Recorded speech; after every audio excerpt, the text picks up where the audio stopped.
الله الله اللهم اجمعنا بكتابك وانفعنا واجعله لنا حسنا وهدى. Oke, bismillah teman-teman. Apakah suara aku terdengar dengan jelas? Kalau misalkan terdengar dengan jelas, boleh ketik angka 1 ya. Ini bismillah acaranya kita akan mulai. Kalau misalkan suara aku dengan, oke, alhamdulillah ya. Baik, kalau gitu bismillahirrahmanirrahim. A'udzubillahi minasyaitonirrajim. Bismillahirrahmanirrahim. Hamdan syakirin, hamdan na'imin, hamdan yu'afi ni'amahu wa yukafihu mazidah. Ya Rabbana lakal hamdu kama yang bagi lijalil wajhal karim wa azimi sultanik. Allahumma inni as'aluka ilman nafi'an wa rizqan thayyiban wa amalan mutaqabbalan. Assalamualaikum warahmatullahi wabarakatuh. Selamat malam teman-teman, adik-adik dan teteh-teteh yang saya cintai dimanapun kalian berada. Alhamdulillah, puji dan syukur mari kita panjatkan kepada Allah Subhanahu wa taala. Salawat serta salam tak lupa kita curahkan untuk Nabi kita, Nabi Muhammad Shallallahu Alaihi Wasallam, sehingga berlangsungnya sharing online rutin Salaman Vol ke-26. Tentunya spesial kali ini bersama Kak Lastri Limbong dengan judul Syar'i Can Be Cool, Antara Tren, Proses, dan Prinsip yang tentunya diselenggarakan oleh Jami Syar'i. Alhamdulillah ya kita diberikan kesempatan untuk bisa sharing, belajar bareng walau via online. Tapi semoga tidak menurunkan semangat kita dan tidak mengurangi keberkahan dalam mencari ilmu ya. Sebelumnya tak kenal maka ta'aruf, perkenalkan diri dulu. Aku Ensa yang insya Allah akan memandu acara pada malam hari ini.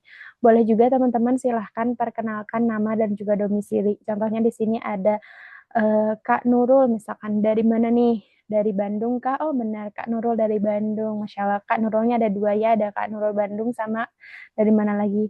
Kak Riza dari Bintaro. Oh Masya Allah, sambil teman-teman juga nulis ya, nama dan domisili. Aku mau spill seperti apa itu salaman.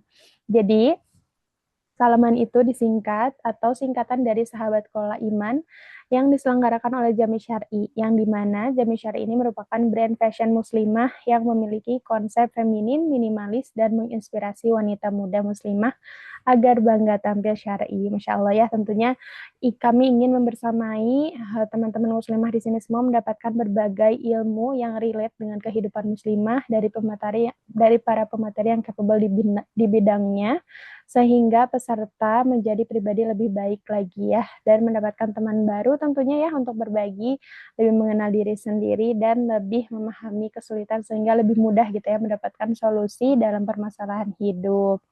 Dan tentunya kami juga mengucapkan terima kasih banyak jazakumullah khairan katsiran untuk para media partner dan juga sponsor yang turut membantu kesuksesan acara malam ini. Di antaranya ada One Ummah Movement, Hawarion Community, Roda Muslimah, Tulisan Ensa, Anissa Community Official, Info Kajian BDG, Muslimah Berkah Indonesia, Sister Villa Bandung, dan juga Insta Perfect. Masya Allah, tentunya ya teman-teman di sini juga banyak ya antusias dari Tangerang ada, Cirebon, Semarang, Cianjur, Bogor, wah Masya Allah Sukabumi juga ada ya. Dan aku mau reminder untuk bagian dari adab terhadap guru kita, boleh silakan on cam ya teman-teman. Jika memungkinkan untuk on cam, silakan boleh on cam, tetap menjaga auratnya, posisi terbaiknya tentunya, dan juga siapkan catatan terbaik. Selain mengikat ilmu dengan tulisan, disarankan juga bisa berpeluang menjadi investasi pahala jariah dengan membuat resume kajian paling kreatif. Nah, nanti boleh di-share di story, mention ke @jamis.syar'i, @jamis.story, @lastri_limbong, dan juga @hani_ensa. Nanti bakalan ada hadiah yang menarik tentunya ya. Pengumuman hadiahnya H+3 dari hari ini dan akan dipublikasikan melalui akun Instagram jamis.story. Tapi tentu saja kita harus luruskan niat kembali ya. Kita di sini yang kita cari adalah ilmu agar diridhoi Allah. Itu mah bonus, tapi diusahakan memaksimalkan materi yang hari ini kita dapatkan menjadi investasi pahala jariah, dan juga siapa tahu menjadi wasilah dapat hadiah spesial dari Jami Syar'i. Dan tentunya ya, lagi booming banget, termasuk ini hijab yang aku pakai nih, hijab yang kekinian banget ya. Ikan Biko ini spill, tentunya ini dari Jami Syar'i ya. Jadi buat teman-teman boleh dikepoin juga Instagramnya ya. Uang bisa dicari tapi barang yang kita mau belum tentu restock lagi. Nanti kita akan belajar tentang syar'i can be cool, tentunya antara tren, proses, dan prinsip. Nanti kita akan belajar tentang syar'i itu bukan sekedar tampilan, tetapi juga tentang ketaatan pada aturan Allah. Menjadi lebih baik adalah sebuah proses, bukan perubahan instan, dan masih banyak lagi ya tentunya ya. Dan aku akan spill juga sedikit tentang profil pemateri kita, Kak Lastriana Limbong, atau biasa kita panggil Kak Lastri, yang merupakan penulis buku dan juga influencer muslimah tentunya ya. Masya Allah, Kak Lastri ini seorang influencer muslimah yang kaya akan karya edukasi yang sangat menginspirasi tentunya. Untuk itu kita lihat dulu ya, apakah sudah ada di tengah-tengah kita pemateri ini dari kita kali ini. Ah, udah ada ya. Baik, Masya Allah. Bismillah, kita sapa dulu pemateri kita hari ini. Bismillah. Assalamualaikum, Kak.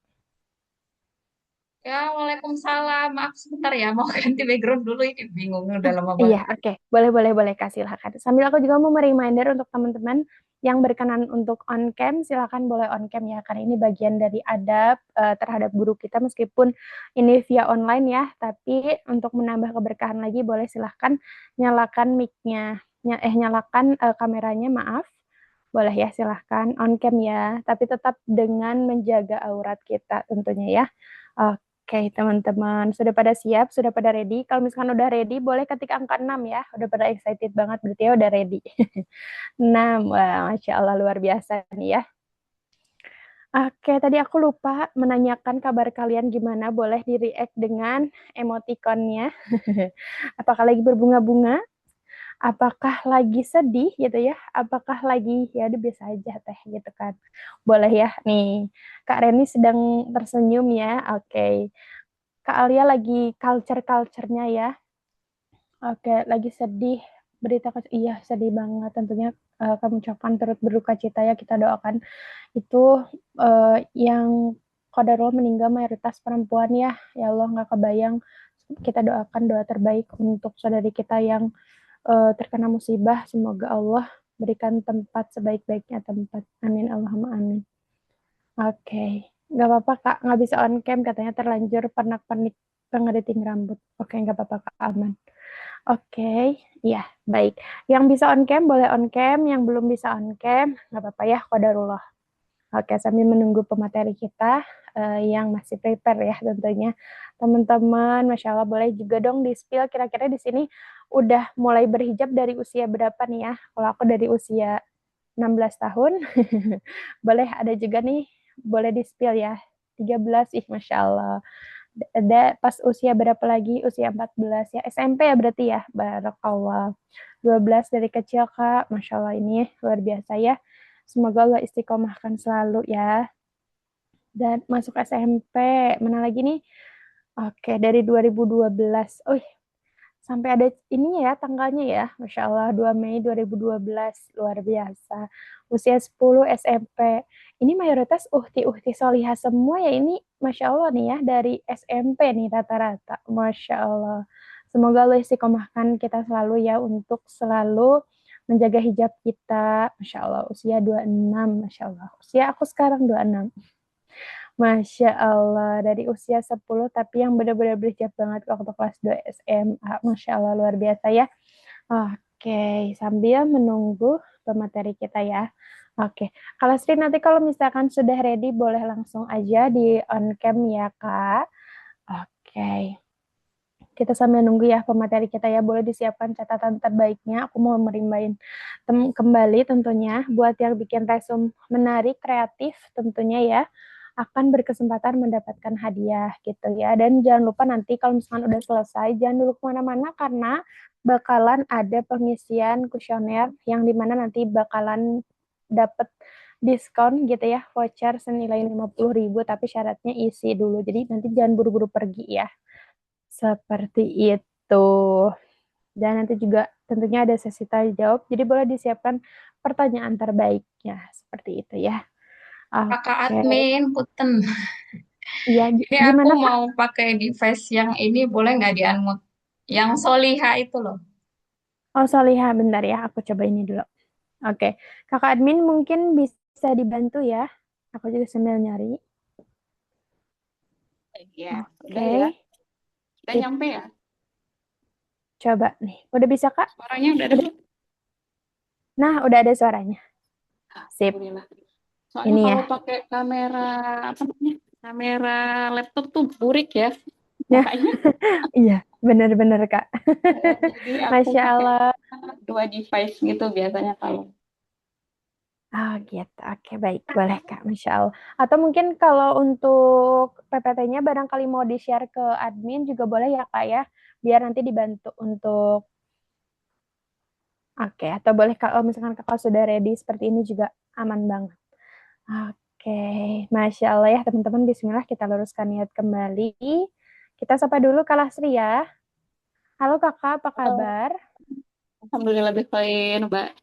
Oh, kalau Bandung mah teteh ya. Teh Hani Teteh, iya. ya, Teh Hani. Boleh panggil Ensa aja. Oh, Emsa Teh Hani. Soalnya anakku namanya Hana Hani gitu. Oh gitu. Jangan-jangan aku, oh bukan. Insya Allah. Oke, Kakak boleh di sini udah pada nggak sabar banget ya ngebahas tentang pelan-pelan jadi syar'i nggak harus langsung jadi itu tadi ya karena trennya sekarang lagi booming banget. Termasuk kalau hijabnya mah ini sama ya aku lagi yang lagi tren ini. Masya Allah. Hiban, Boleh Hiban apa? langsung Kakak, iya. Boleh langsung aja Kakak dipersilahkan.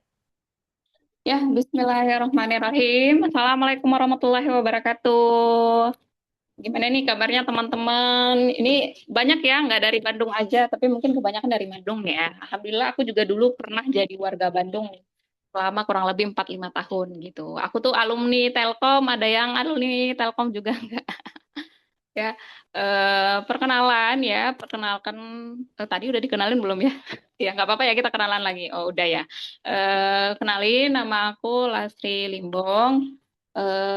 Limbong itu marga ya. Jadi walaupun nama depannya itu Batak, tapi belakang ya apa namanya? Walaupun Lastri itu cenderung orang mikirnya Jawa ya. Kalau kalau selalu mikirnya Mbak Lastri itu orang Jawa ya gitu. Sebenarnya tuh aku dari Sumatera Utara gitu. Limbong itu marga. Kadang orang mikirnya Limbong itu nama panggung malah.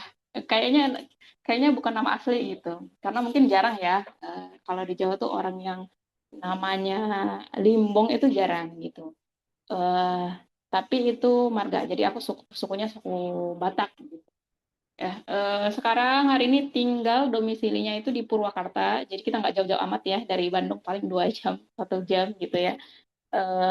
Terus kegiatan sehari-hari ya seperti biasa jadi ibu di rumah. Terus ada beberapa kegiatan di luar mengisi khususnya anak-anak remaja di Purwakarta gitu. Jadi kita punya komunitas yang namanya Smart with Islam.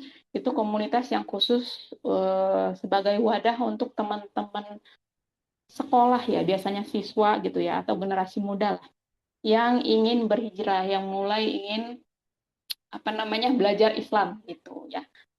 Aku banyak aktifnya di sana gitu. Oke, karena kita hari ini ceritanya itu berbicara tentang atau sharing tentang masalah perpakaian gitu ya, fashion gitu loh punya ya. Judul kita hari ini kan pelan-pelan jadi syar'i, nggak harus langsung jadi. Sebenarnya kemarin itu aku udah spill sedikit. Sebenarnya kita mau bahas apa sih hari ini gitu. Karena ini juga jadi satu apa ya realita atau satu fenomena yang lumayan menarik gitu untuk kita bahas. Di satu sisi kemarin tuh kan banyak berantem gitu, apalagi di threads ya. Aku awal-awal ngelihat trennya itu di threads gitu. Awal-awalnya tuh ada beberapa teman-teman kita, saudari kita yang memulai satu tren yang baru ya dari hijab, dari khimarnya yang dipanjangkan dan seterusnya. Tapi ternyata untuk beberapa orang itu bukan satu tren yang harus di trending gitu. Nggak jangan ngapain di trendingin hal yang belum syar'i gitu dalam tanda kutip gitu ya. Jadi banyak akhirnya apa namanya ya kayak gonjang-ganjing di luar sana masalah eh, per per persyarian perpakaian syarian.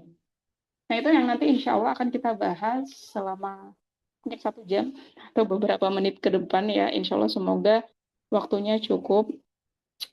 Eh, aku ingin memulai teman-teman dari hal yang paling basic. Yang paling basic itu adalah mengenai identitas kita sendiri ya sebagai seorang Muslim. Kalau kita berbicara tentang Islam, apa sih yang kita pikirin? Apa sih makna dari Islam itu sendiri? Apa sih artinya Islam itu? Apakah makna dari Islam itu sebenarnya gitu. Mungkin kadang kita berpikir Islam itu ya cuman agama gitu ya, identitas yang ada di KTP kita dan seterusnya gitu. Atau aku sering ya nanya sama anak-anak di sini, anak-anak teman remaja tuh, kamu kenapa sih jadi seorang Muslim gitu? Kamu kenapa agamanya Islam? Ya itu selalu jawabannya adalah ya karena orang tuaku Islam. Ya. Terus aku nanya, terus kalau orang tua kamu itu bukan Muslim, katakanlah nanti orang tuamu misalkan murtad keluar jadi agama apa, kamu ngikut juga. Ada banyak yang mengatakan ya, aku ngikut orang tua. Itu ketika agama itu didapatkan tidak melalui proses berpikir. Jadi Islam itu hanya kita dapatkan hasil dari warisan orang tua kita. Gitu. Nah itu yang tidak diinginkan oleh Islam. Karena apa? Karena Islam itu harusnya satu din, satu keyakinan yang kita dapatkan melalui satu proses berpikir. Gitu, ya. Jadi makanya kenapa sekarang banyak Muslim tapi dia perilakunya tidak mencerminkan identitas keislaman itu sendiri. Nah, itu yang sangat kita sayangkan gitu ya. Uh, terus uh, kita perlu untuk mengenal agama kita, perlu mengenal untuk Islam sendiri, hal yang paling basic aja lah. Makna dari Islam itu sendiri. Apa sih Islam gitu? Kalau secara bahasa teman-teman dan makna lugohnya Islam itu kan kita tahu artinya itu adalah tunduk, patuh dan pasrah gitu. Yang mana ketika kita sudah menyatakan mengikrarkan diri sebagai seorang muslim, berarti kita tuh harus tunduk, harus patuh kepada aturan-aturan yang sudah dibuat sama Allah gitu. Makna secara bahasanya seperti itu. Jadi ketika ada di seorang muslim yang dia mengatakan aku beragama Islam, aku mengikuti ajaran Islam, tapi dia tidak tunduk, tidak patuh gitu. Berarti itu kan sangat kontradiktif dengan makna dari Islam itu sendiri gitu. Nah, tapi secara makna syar'inya Islam itu adalah din yang allazi anzalallah ala sayyidina Muhammad. Jadi agama yang diturunkan oleh Allah kepada Nabi Muhammad SAW. Yang untuk apa dikatakan di situ ditanzim untuk mengatur. Mengatur apa? Mengatur hubungan manusia dengan Allah. Ada hubungan vertikal, apa namanya, hablum minallah gitu ya, hubungan kita, hubungan manusia dengan Allah, juga hablum minafsi, hubungan kita dengan diri kita sendiri, dan hubungan kita dengan manusia yang lain, muamalah sosial, kayak gitu. Jadi Islam itu berbeda dengan keyakinan yang lain. Kenapa? Karena Islam itu adalah din yang kamilan, yaitu agama yang sempurna gitu. Karena apa? Karena agama Islam, karena Islam itu tidak hanya mengatur hubungan manusia dengan Tuhannya saja gitu. Tapi Islam itu juga mengatur loh hubungan kita dengan diri kita sendiri gitu. Makanya Islam itu sangat keras. Bagaimana caranya biar kita itu berbuat baik bahkan kepada diri kita sendiri gitu. Makanya ada syariat apa namanya syariat menutup aurat. Itu juga kan bagian dari cara kita untuk mentreatment diri kita sendiri. Atau misalkan syariat untuk memakan makanan yang halal dan toib gitu. Itu juga kan bagian dari diri kita itu berhubungan dengan diri kita sendiri. Jadi Islam itu tidak hanya berbicara tentang ibadah mahdoh saja, tidak hanya berbicara tentang hubungan kita dengan Allah gitu. Tapi di dalam Islam itu sendiri itu juga ada aturan-aturan yang berhubungan dengan diri kita, dengan diri kita sendiri, dengan diri kita sendiri, dan hubungan kita dengan manusia yang lain. Jadi makanya dikatakan Islam itu adalah agama yang kamil, agama yang sempurna. Jadi kalau teman-teman itu punya masalah apapun, entah itu sama orang lain, bahkan mungkin punya masalah sama diri sendiri gitu ya, kayak masalah, mungkin masalah apa namanya, kayak merasa hampa dan seterusnya, itu kita bisa cari solusinya di mana? Islam. Karena Islam itu juga memuat aturan-aturan hubungan manusia dengan dirinya sendiri. Ya, itu makna Islam secara syar'inya. Oke, maka konsekuensi teman-teman, konsekuensi dari kita itu menjadi seorang muslim, ketika kita mengikrarkan diri menjadi seorang muslim, maka ada konsekuensi di sana. Konsekuensinya itu apa? Konsekuensinya adalah kita harus terikat dengan hukum syariat. Nah, ketika kita sudah berbicara, aku itu seorang muslim, maka konsekuensinya adalah kita harus patuh, kita harus ngikut sama hukum-hukum, sama syariat yang sudah diturunkan. Jadi apa namanya, syahadat kita itu teman-teman, la ilaha illallah itu bukan cuman kalimat yang dilafazkan aja. Ketika kita berbicara tentang la ilaha illallah, itu berarti konsekuensinya kita itu harus menjadikan Allah sebagai pembuat hukum. Jadi apapun aturan Allah, apapun syariatnya Allah, itu harus kita ikutin. Nggak boleh ngambil aturan-aturan hidup yang lain. Ya. Makanya di surah An-Nur ya, An-Nur ayat 51 Allah mengatakan Bismillahirrahmanirrahim, innama kana qaula. Jika dikatakan kepada orang-orang mukminin, orang-orang mukmin, orang-orang yang beriman, kalau orang-orang beriman ini diajak kepada Allah gitu, maka mereka itu akan mengatakan samina wa atokna. Jadi ketika kita itu datang kepada kita satu ilmu, satu hal yang baru gitu ya, tentang Islam misalkan. Kayak kemarin akhirnya banyak teman-teman kita itu yang berdakwah atau banyak teman-teman kita yang nge-share sudut pandang Islam tentang berpakaian dan seterusnya. Nah, ketika kita menemui syariat itu, menemui ilmu yang baru tentang Islam, maka karakter seorang mukmin itu harus menerima. Itu adalah keterikatan kita sebagai seorang muslim kepada Islam. Itu adalah konsekuensi dari keimanan kita. Itu adalah konsekuensi dari kalimat la ilaha illallah yang kita sebutkan itu tadi. Ya. Jadi karakter dari orang mukmin itu adalah menerima hukum Allah, menerima syariat-syariat, menerima batasan-batasan yang sudah diberikan oleh Islam, dan dengan bukti amal. Jadi harus ada perbuatan. Jadi nggak cuma sekedar sholat misalkan, oke, ada syariat sholat, oke, aku tahu ada syariat sholat, tapi nggak dikerjain. Nah, itu belum samina wa ta'na gitu loh. Ya. Jadi ketika kita mendapatkan satu ilmu, satu hukum yang baru, dan ada yang menjelaskan kepada kita, itu kita harus menerima hukum Allah dengan bukti amal perbuatan juga. Gitu. Jadi nggak cuma sekedar ngaku kita itu muslim di lisan aja, tapi harus menjalankan, harus ada pembuktian dengan amal perbuatan. Ya. Dan syariat menutup aurat, teman-teman, itu adalah salah satu syariat yang diberikan oleh Allah kepada kaum muslimin, ya khususnya karena kita seorang perempuan muslimah gitu. Dan memang batasan-batasan aurat muslimah itu lebih banyak pembahasannya gitu. Kenapa? Karena kalau ustazahku bilang itu Allah itu sangat menyayangi nisa, perempuan gitu. Jadi jangan teman-teman tuh berpikir makin banyak syariat makin memberatkan gitu. Malah sebenarnya syariat itu harusnya membuat kita itu lebih gampang aktivitasnya, lebih gampang hidupnya gitu. Karena apa? Kan kita tinggal ngikutin gitu. Jadi kita nggak usah capek-capek harus mikirin standar-standar tertentu. Kita nggak perlu capek bikin hukum-hukum yang lain atau membuat peraturan-peraturan yang lain, nggak perlu bikin standar-standar yang lain. Kita tinggal ngikutin aja apa maunya Allah. Jadi Allah bilang kita tinggal ikutin. Jadi gampang gitu ya. Nah, syariat yang pertama, poin yang pertama yang akan kita bahas hari ini, teman-teman, itu adalah seputar menutup aurat ya.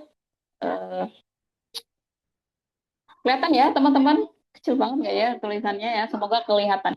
Ada 3 poin yang penting tentang syariatu syatril aurat ya. Jadi syariat menutup aurat itu ada 3 poin penting yang menjelaskan atau 3 dalil ya, 3 dalil yang menjelaskan batasan aurat perempuan. Yang pertama itu adalah hadis yang sangat populer ya, hadis riwayat Abu Daud. Itu di sana Rasulullah mengatakan bahwa inal jariyah iza hadat lam yasluh. Jika ada perempuan yang dia itu sudah haid, yang dia itu sudah balik, itu lam yas ya. Jadi tidak boleh terlihat darinya wajhaha wa kaiha. Jadi bukan wa kaiha ya, wa kafaiha. Jadi ketika seorang perempuan muslim itu sudah balik, sudah haid gitu, Rasulullah katakan, maka tidak boleh terlihat darinya kecuali wajah dan telapak tangannya. Sebenarnya ini itu redaksinya yang asli itu Rasulullah memberikan teguran ya, ada berpakaian kepada Asma. Karena pada saat itu ceritanya Asma itu kakaknya Aisyah ya, jadi ipar lah gitu istilahnya. Asma itu ditemui oleh Rasulullah dalam kondisi dianggap tidak cukup menutup auratnya. Maka Rasulullah pada saat itu mengatakan atau memberi teguran masalah adab berpakaian gitu. Hei Asma, kalau perempuan itu sudah balik, perempuan itu sudah haid, maka tidak boleh terlihat daginya. Pada saat itu redaksi sebenarnya itu Rasulullah mengatakan ilah haza wa haza. Jadi Rasulullah itu menunjuk kepada wajah dan telapak tangannya kayak gitu. Ya, dari hadis riwayat Abu Daud ini kita bisa melihat bahwa batasan aurat seorang nisa, seorang perempuan yang sudah dewasa, perempuan muslim yang sudah balik, itu adalah seluruh tubuhnya kecuali wajah dan telapak tangan. Jadi standar syariat menutup aurat itu adalah semua tubuh kita itu harus ditutupi kecuali tangan dan bagian wajah kita. Gitu.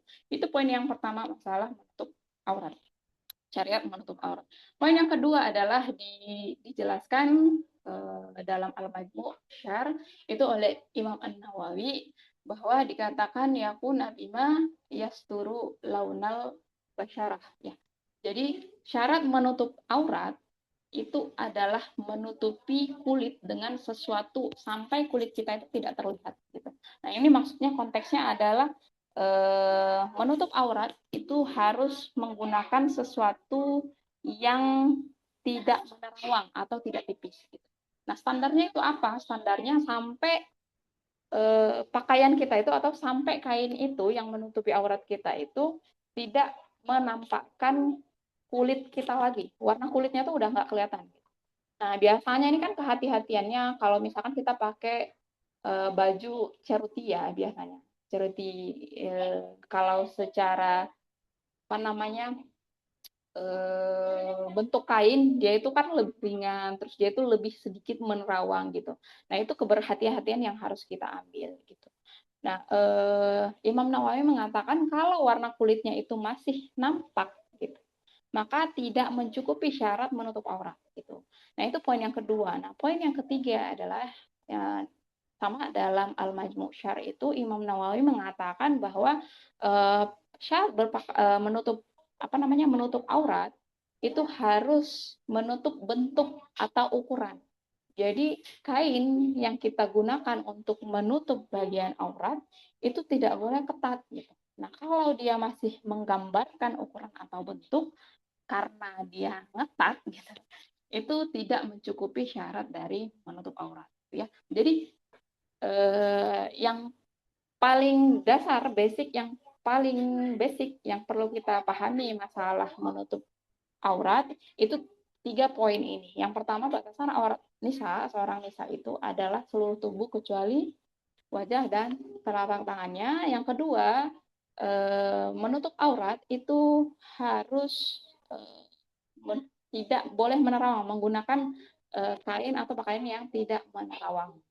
Nah, kalau kulitnya itu masih ngebayang gitu, biasanya kayak baju-baju yang putih gitu ya, itu biasanya kan masih ngebayang tuh, kelihatan warna kulitnya gitu, kontras.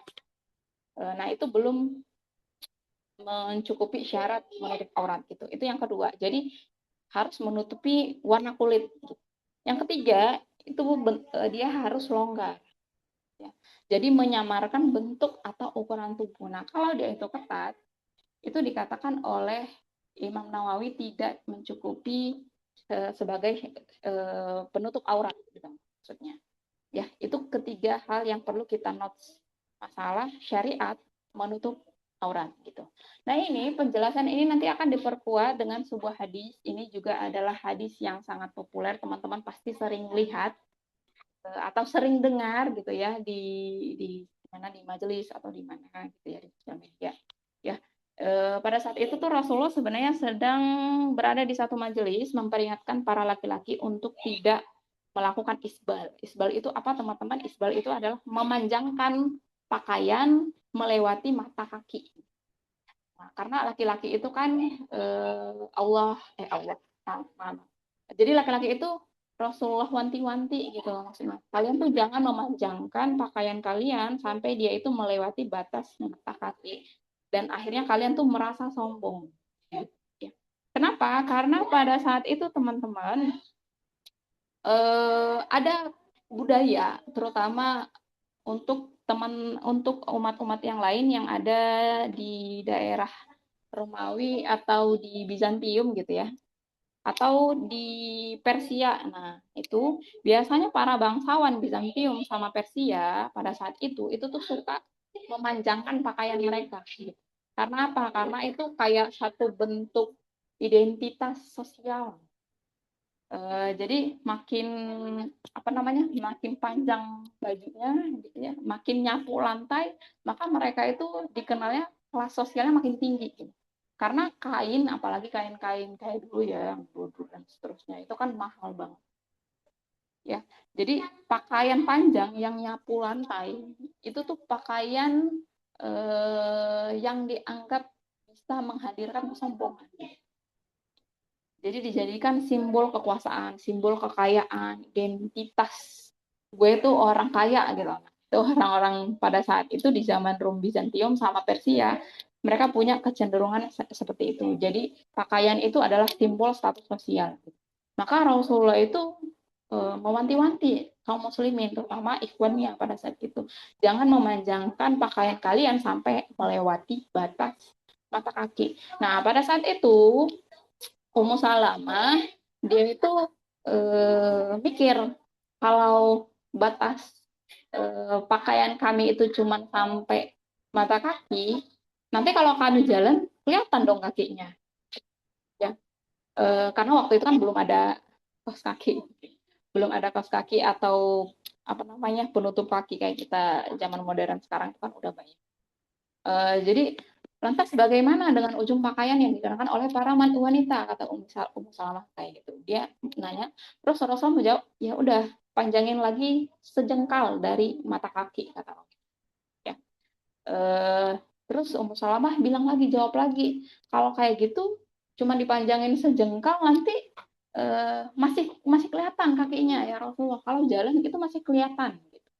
Maka Rasulullah mengatakan hendaklah dipanjangkan sehasta, ditambahi sehasta lagi dari mata kaki dan jangan tambah lagi, kata Rasulullah kayak gitu ya. Sehasta itu kira-kira begini teman-teman. Jadi sekitar kayak 45 cm lah dari mata kaki gitu. Nah, itu adalah batas maksimal seorang muslimah bisa memanjangkan pakaiannya. Nah, ini hati-hati. Biasanya ini kalau di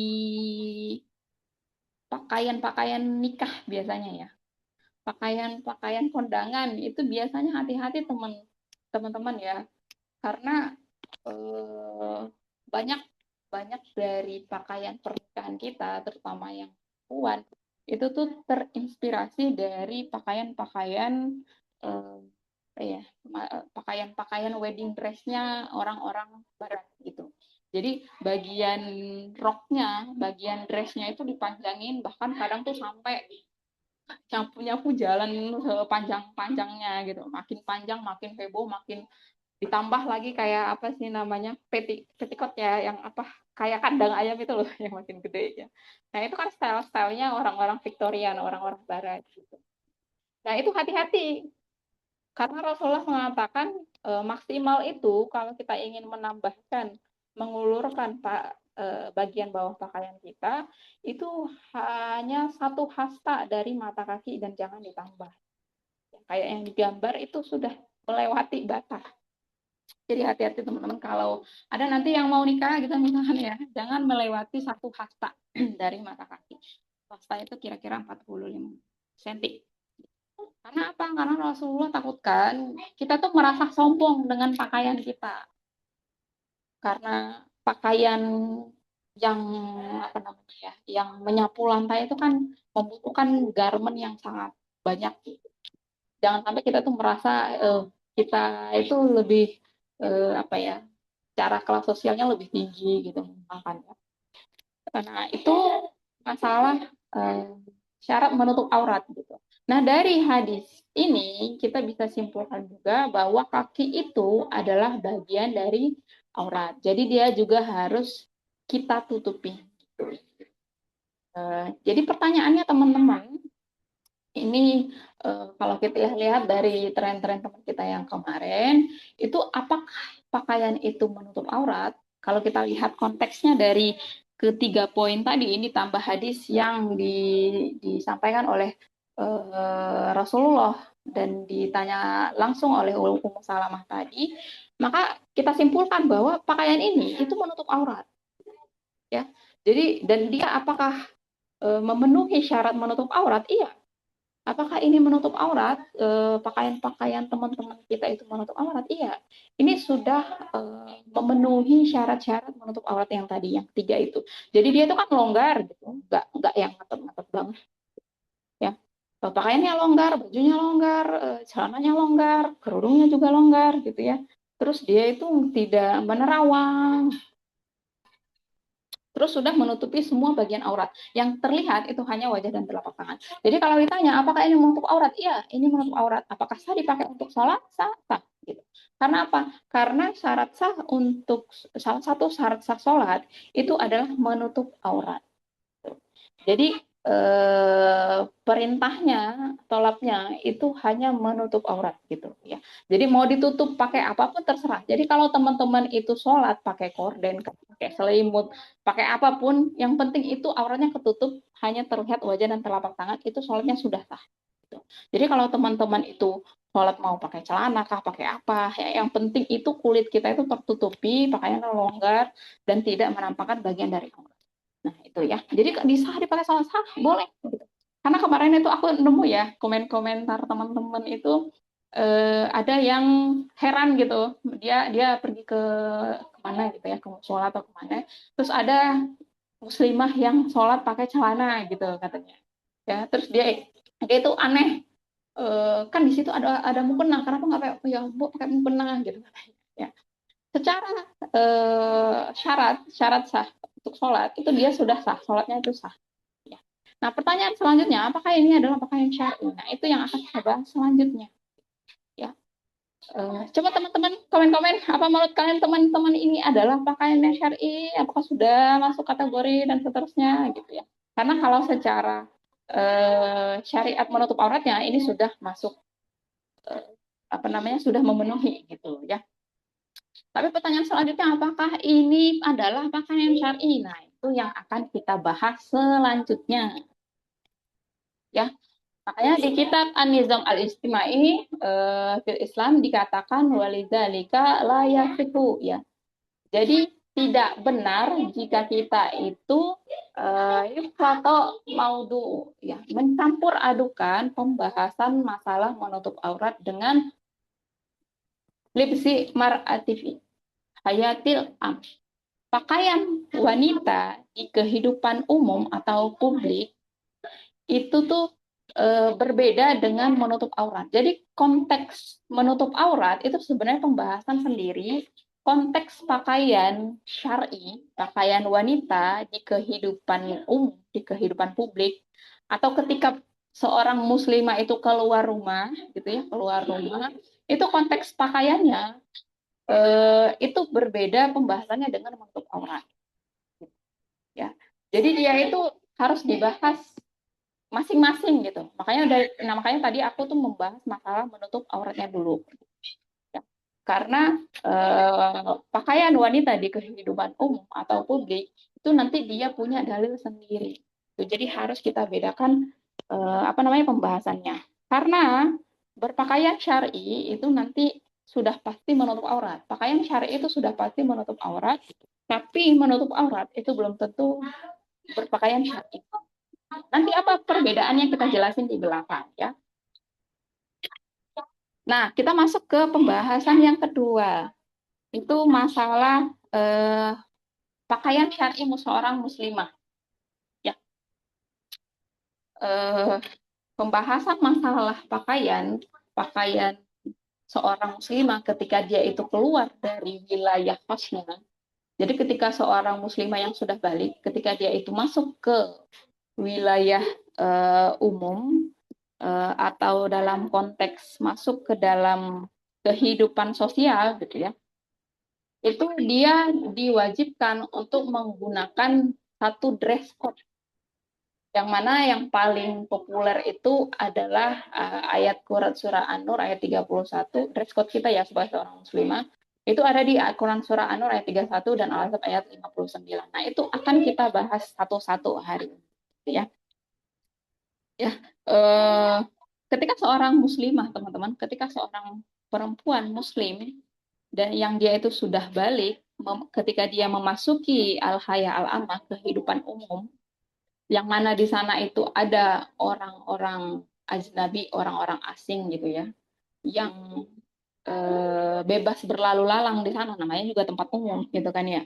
Ya, ketika dia keluar rumah, maka seperti misalkan ke jalan raya, sekolah atau ke mall, ke kafe dan seterusnya, maka diwajibkan bagi muslimah ini untuk berpakaian sesuai dengan ketentuan syariat ya. Quran surah An-Nur ayat 31 dengan Al-Ahzab 59 ya. Yang pertama kita bedah satu-satu ya, masalah Quran surah An-Nur ayat 31, libasul mar'ati. Di sana Allah mengatakan bismillahirrahmanirrahim. Wa qul lil mu'minat, katakanlah kepada perempuan-perempuan yang mereka itu beriman, Allah katakan hendaklah mereka itu min absorihinna wa yahfazna furujahunna wala yudnina zinatahunna ila ma zohara minha wal yadribna bi humurihinna.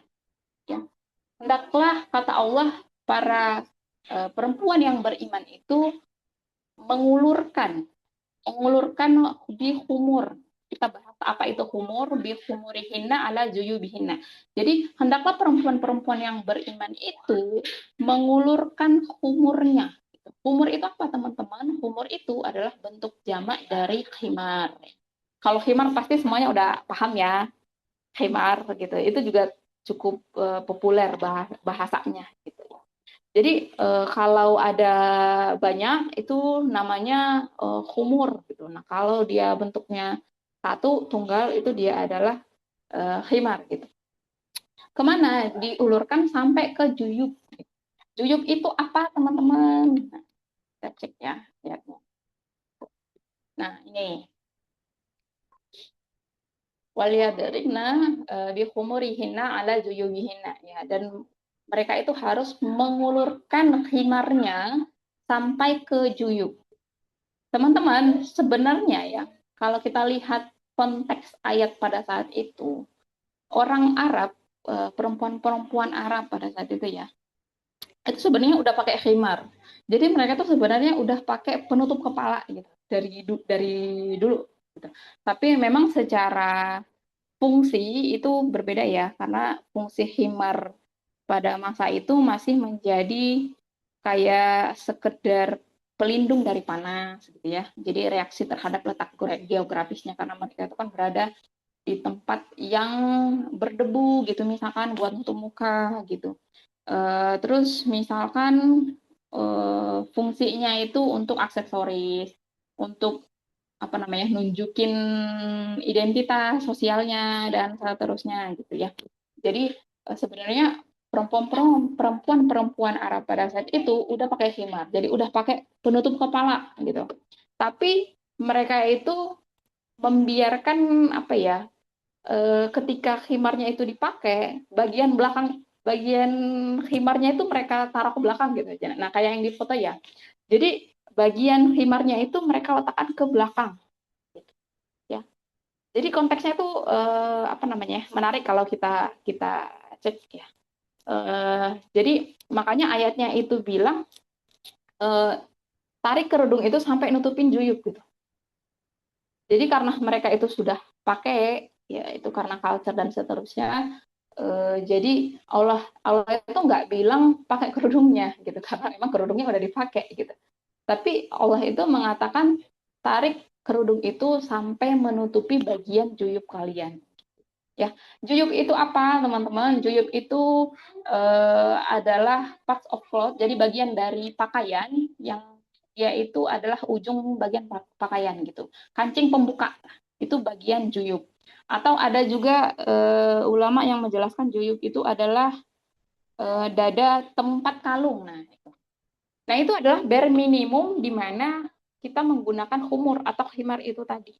Kalau teman-teman lihat pakaiannya ya, coba cek sekarang pakaiannya. Itu pakaian kita kan ada bagian leher ya, bagian lehernya itu kalau ini misalkan aku pakai gamis ada resletingnya. Nah, itu adalah bagian juyuk gitu. Nah, bare minimum kita menggunakan khimar itu adalah sampai bagian juyuk itu. Nah, tapi kan kalau di Indonesia kita itu punya budaya gitu ya, budaya untuk memanjangkan khimar sampai nutupin buah dada. Jadi teman-teman jangan salah ya, dada dengan buah dada itu beda gitu maksudnya. Kemarin aku pernah ngisi jelasin masalah ayat An-Nur 31 ini, terus ada yang nanya kayak gini, Mbak, kenapa ibu-ibu Palestina itu kerudungnya nggak syar'i ya? Gitu. Terus aku tanya, kok kamu tuh bisa ngambil kesimpulan kalau mereka itu kerudungnya tidak syar'i? Karena menurut dia itu kata dia itu pendek Kak gitu.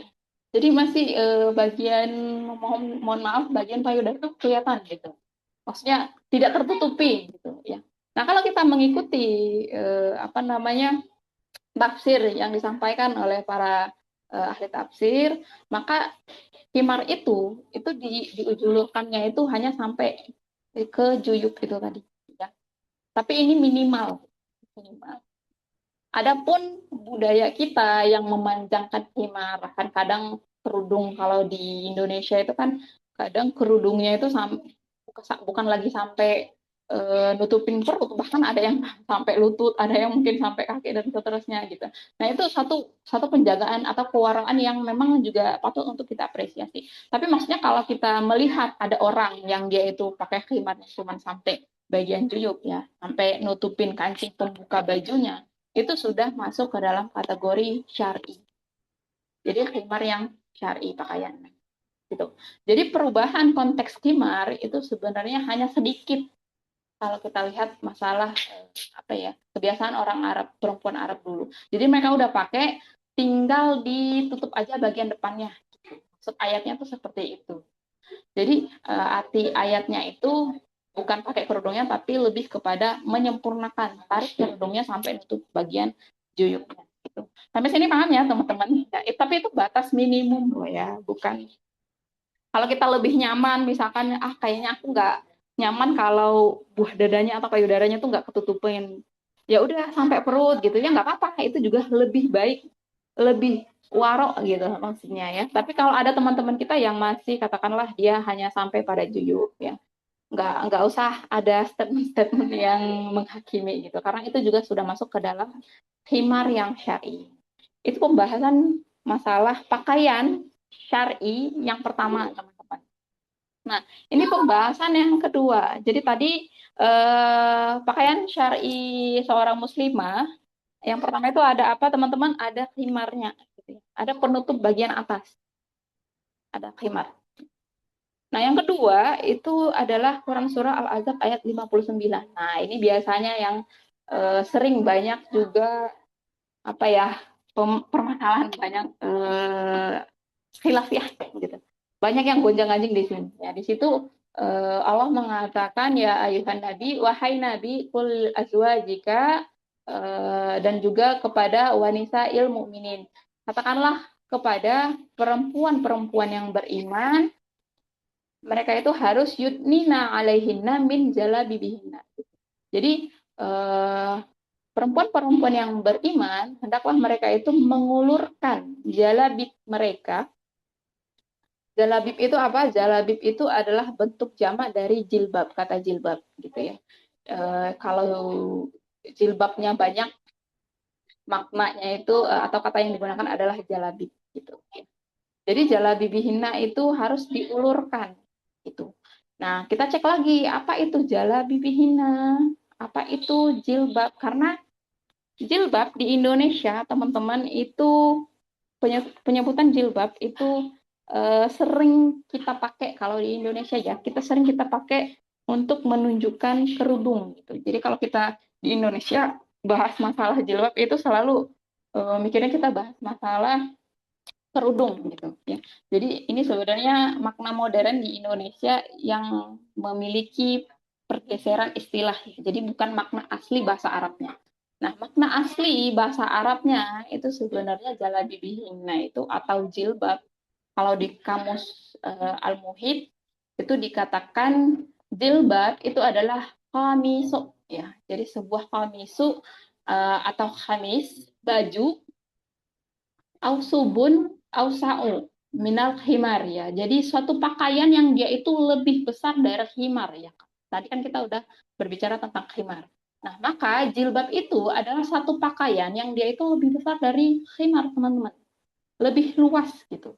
Jadi si jilbab itu lebih besar daripada kerudung gitu. Tetapi dia lebih kecil dari rida. Nah, rida itu semacam kain yang digunakan oleh orang-orang Arab untuk kayak selimut lah, nyelimuti mereka gitu ya, tapi lebih kecil dari rida gitu. Itu di dalam Al-Kamus Al-Muhit. Jadi jilbab, jalabibihna, jilbab itu adalah sebuah pakaian, kamisuk ya, sebuah baju, sebuah pakaian yang lebih luas dari khimar gitu konteksnya. Dan Syekh Rawas Al-Qal'ah itu menyampaikan dalam kitab Mu'zam Lugat Al-Fuqaha itu menjelaskan bahwa definisi jilbab dalam makna syar'inya itu adalah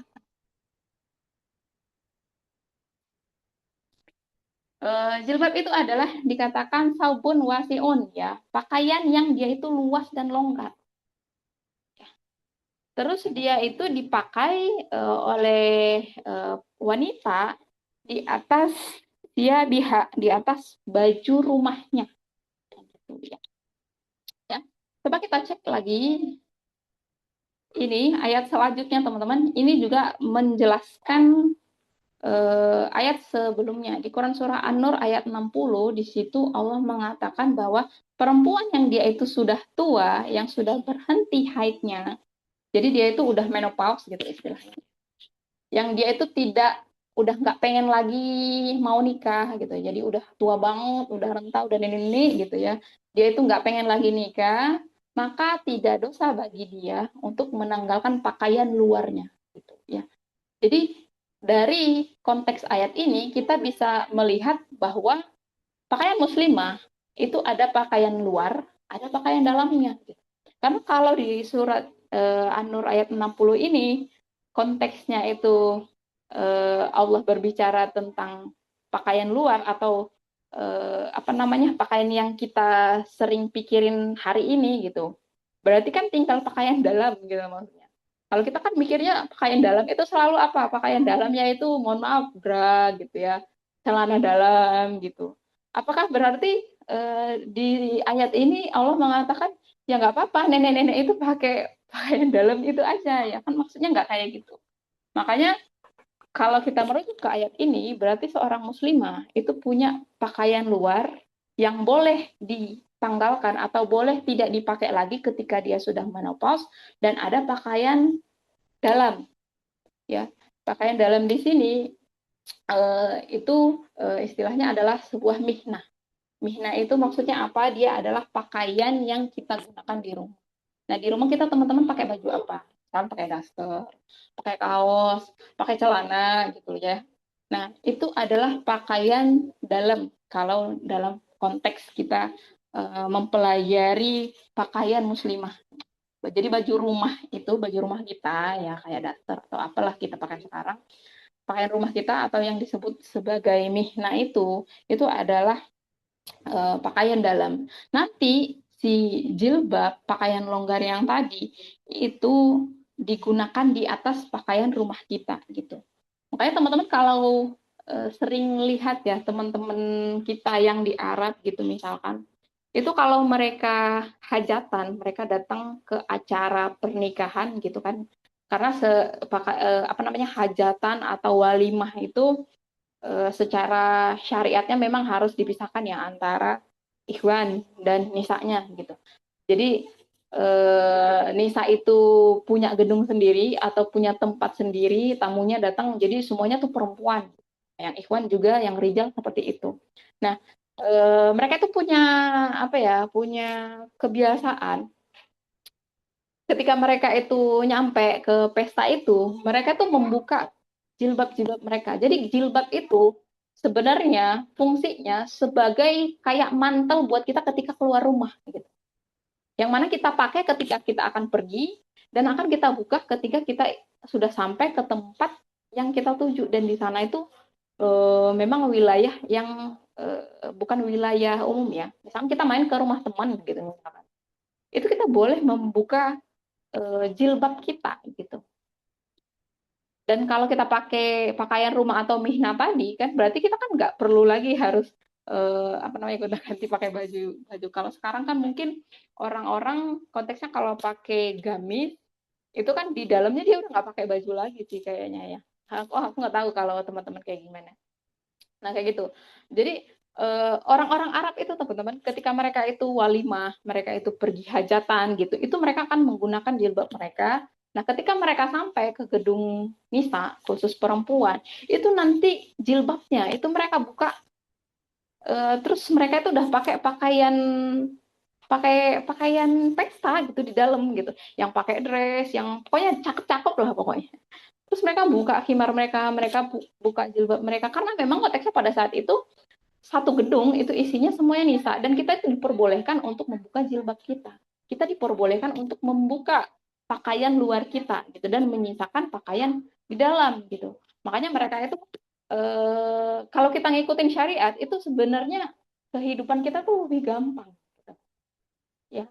Jadi jangan dianggap aduh kok kayaknya ribut banget ya. Masa sih udah harus pakai gamis lagi gitu istilahnya di atas pakaian rumah gitu. Itu untuk mempermudah kita sebenarnya teman-teman. Atau misalnya kayak kita nge-gym gitu misalnya, nge-gymnya gym khusus akhwat ya. Itu ketika kita keluar rumah, kita pakai jilbabnya.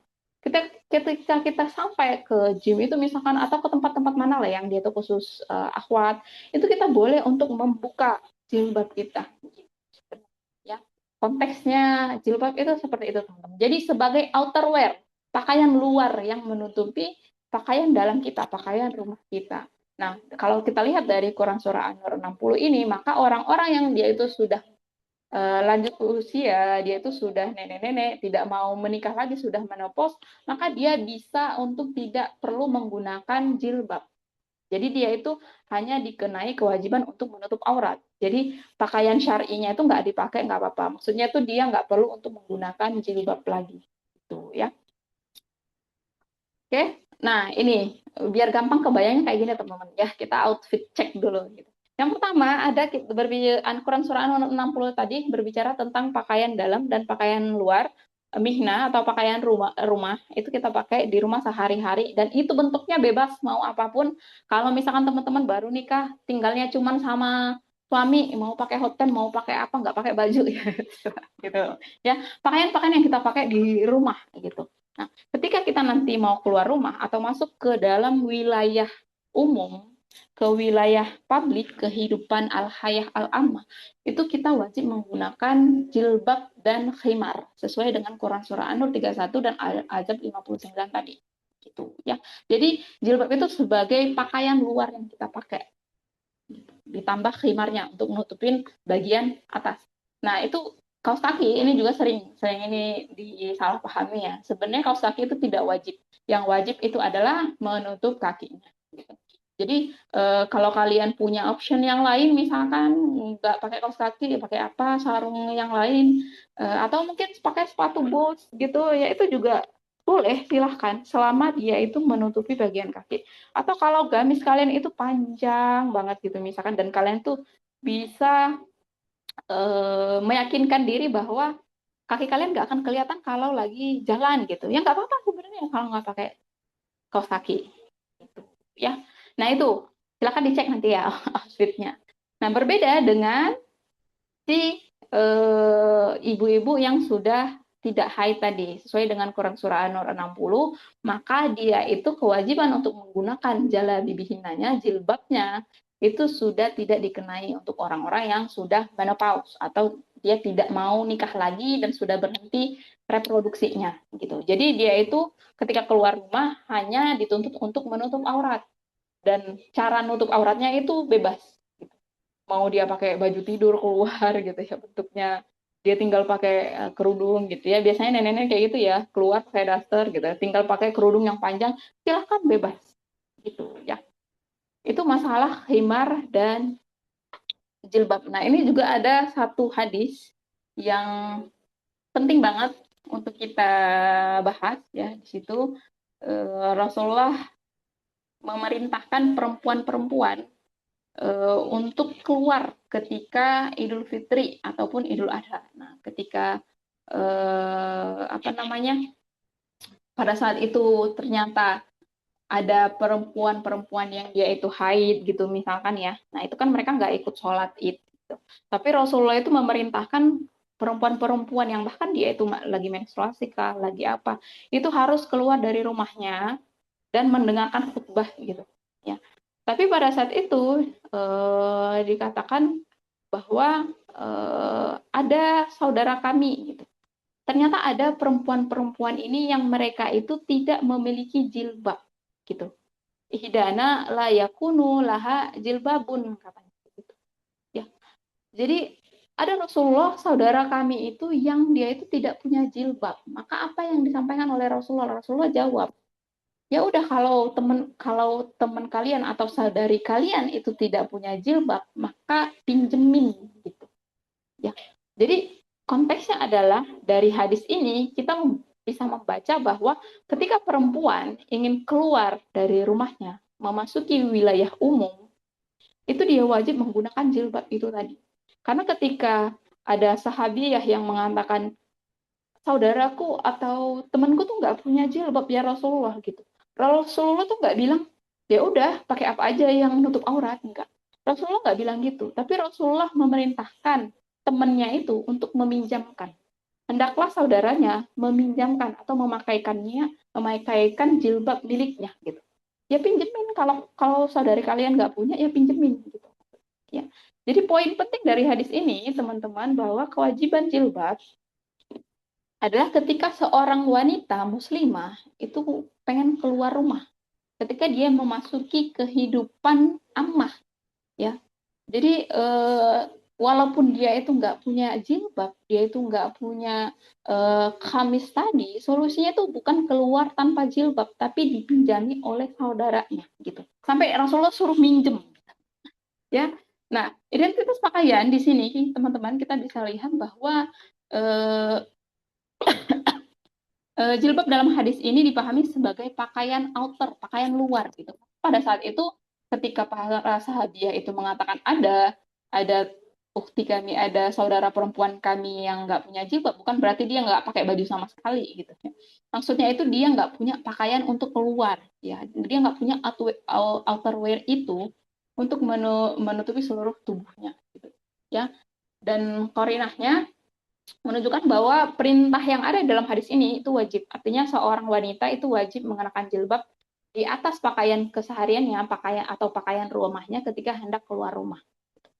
Kalau dia nggak keluar, berarti kalau dia nggak pakai jilbabnya itu tadi, berarti dia nggak boleh keluar. Ya. Itu adalah qarinah atau indikasi yang bisa kita ambil dari hadis ini. Ya. Itu konteks syariat ya teman-teman. Itu kita berbicara tentang syariat apa namanya, pakaian yang syar'i gitu. Tadi ada dua, teman-teman ingat nggak konteks pakaian syariat muslimah itu ada dua. Apa tadi teman-teman? Ada khimar dan juga jilbab ya. Jadi berpakaian syar'i ketika apa namanya, konteks kita berpakaian syar'i itu harus menggunakan khimar dan juga jilbab gitu. Itu berbicara tentang syariat. Nah, yang ketiga, yang terakhir teman-teman, kita berbicara tentang domain dakwah. Ini juga sering disalahpahami. Kenapa? Karena banyak kita lihat teman-teman kita itu yang tidak bisa menempatkan diri, apakah dia itu sedang didakwahi atau mendakwahi gitu. Jadi ada kewajiban juga bagi kita sebagai seorang muslim untuk mengubah kemungkaran. Jadi ketika kita itu melihat suatu hal yang tidak sesuai dengan syariat, apalagi konteksnya kita sesama muslim gitu ya, maka di sana Rasulullah mengatakan ubahlah dengan tangannya. Kalau nggak bisa pakai lisannya, ngomong gitu. Ya kayak yang aku lakuin sekarang, kan aku lagi ngomong gitu ya. Jadi dakwahi pakai lisan gitu. Kalau nggak mampu ya minimal pakai hati, dan itu adalah selemah-lemahnya iman ya. Jadi ketika kita tuh melihat sesuatu itu tidak on track gitu ya, ada misalkan syariat yang dilanggar dari situ, maka kita wajib untuk meluruskan itu, mewajibkan kita diwajibkan untuk mengubah kemungkaran itu gitu. Kalau nggak sanggup dengan tangan gitu ya, tangan itu maksudnya misalkan kayak pemerintah kita ya, dia kan punya kuasa misalkan bikin kebijakan dan seterusnya gitu. Kalau nggak mampu ya pakai lisannya, kalau nggak mampu ya pakai hati lah, itu selemah-lemahnya iman ya. Selanjutnya itu masalah keutamaan berdakwah. Fadilahnya dari berdakwah itu ketika kita menunjukkan sesuatu kebaikan pada orang lain, maka kita juga mendapatkan pahala seperti pahala orang yang melakukannya.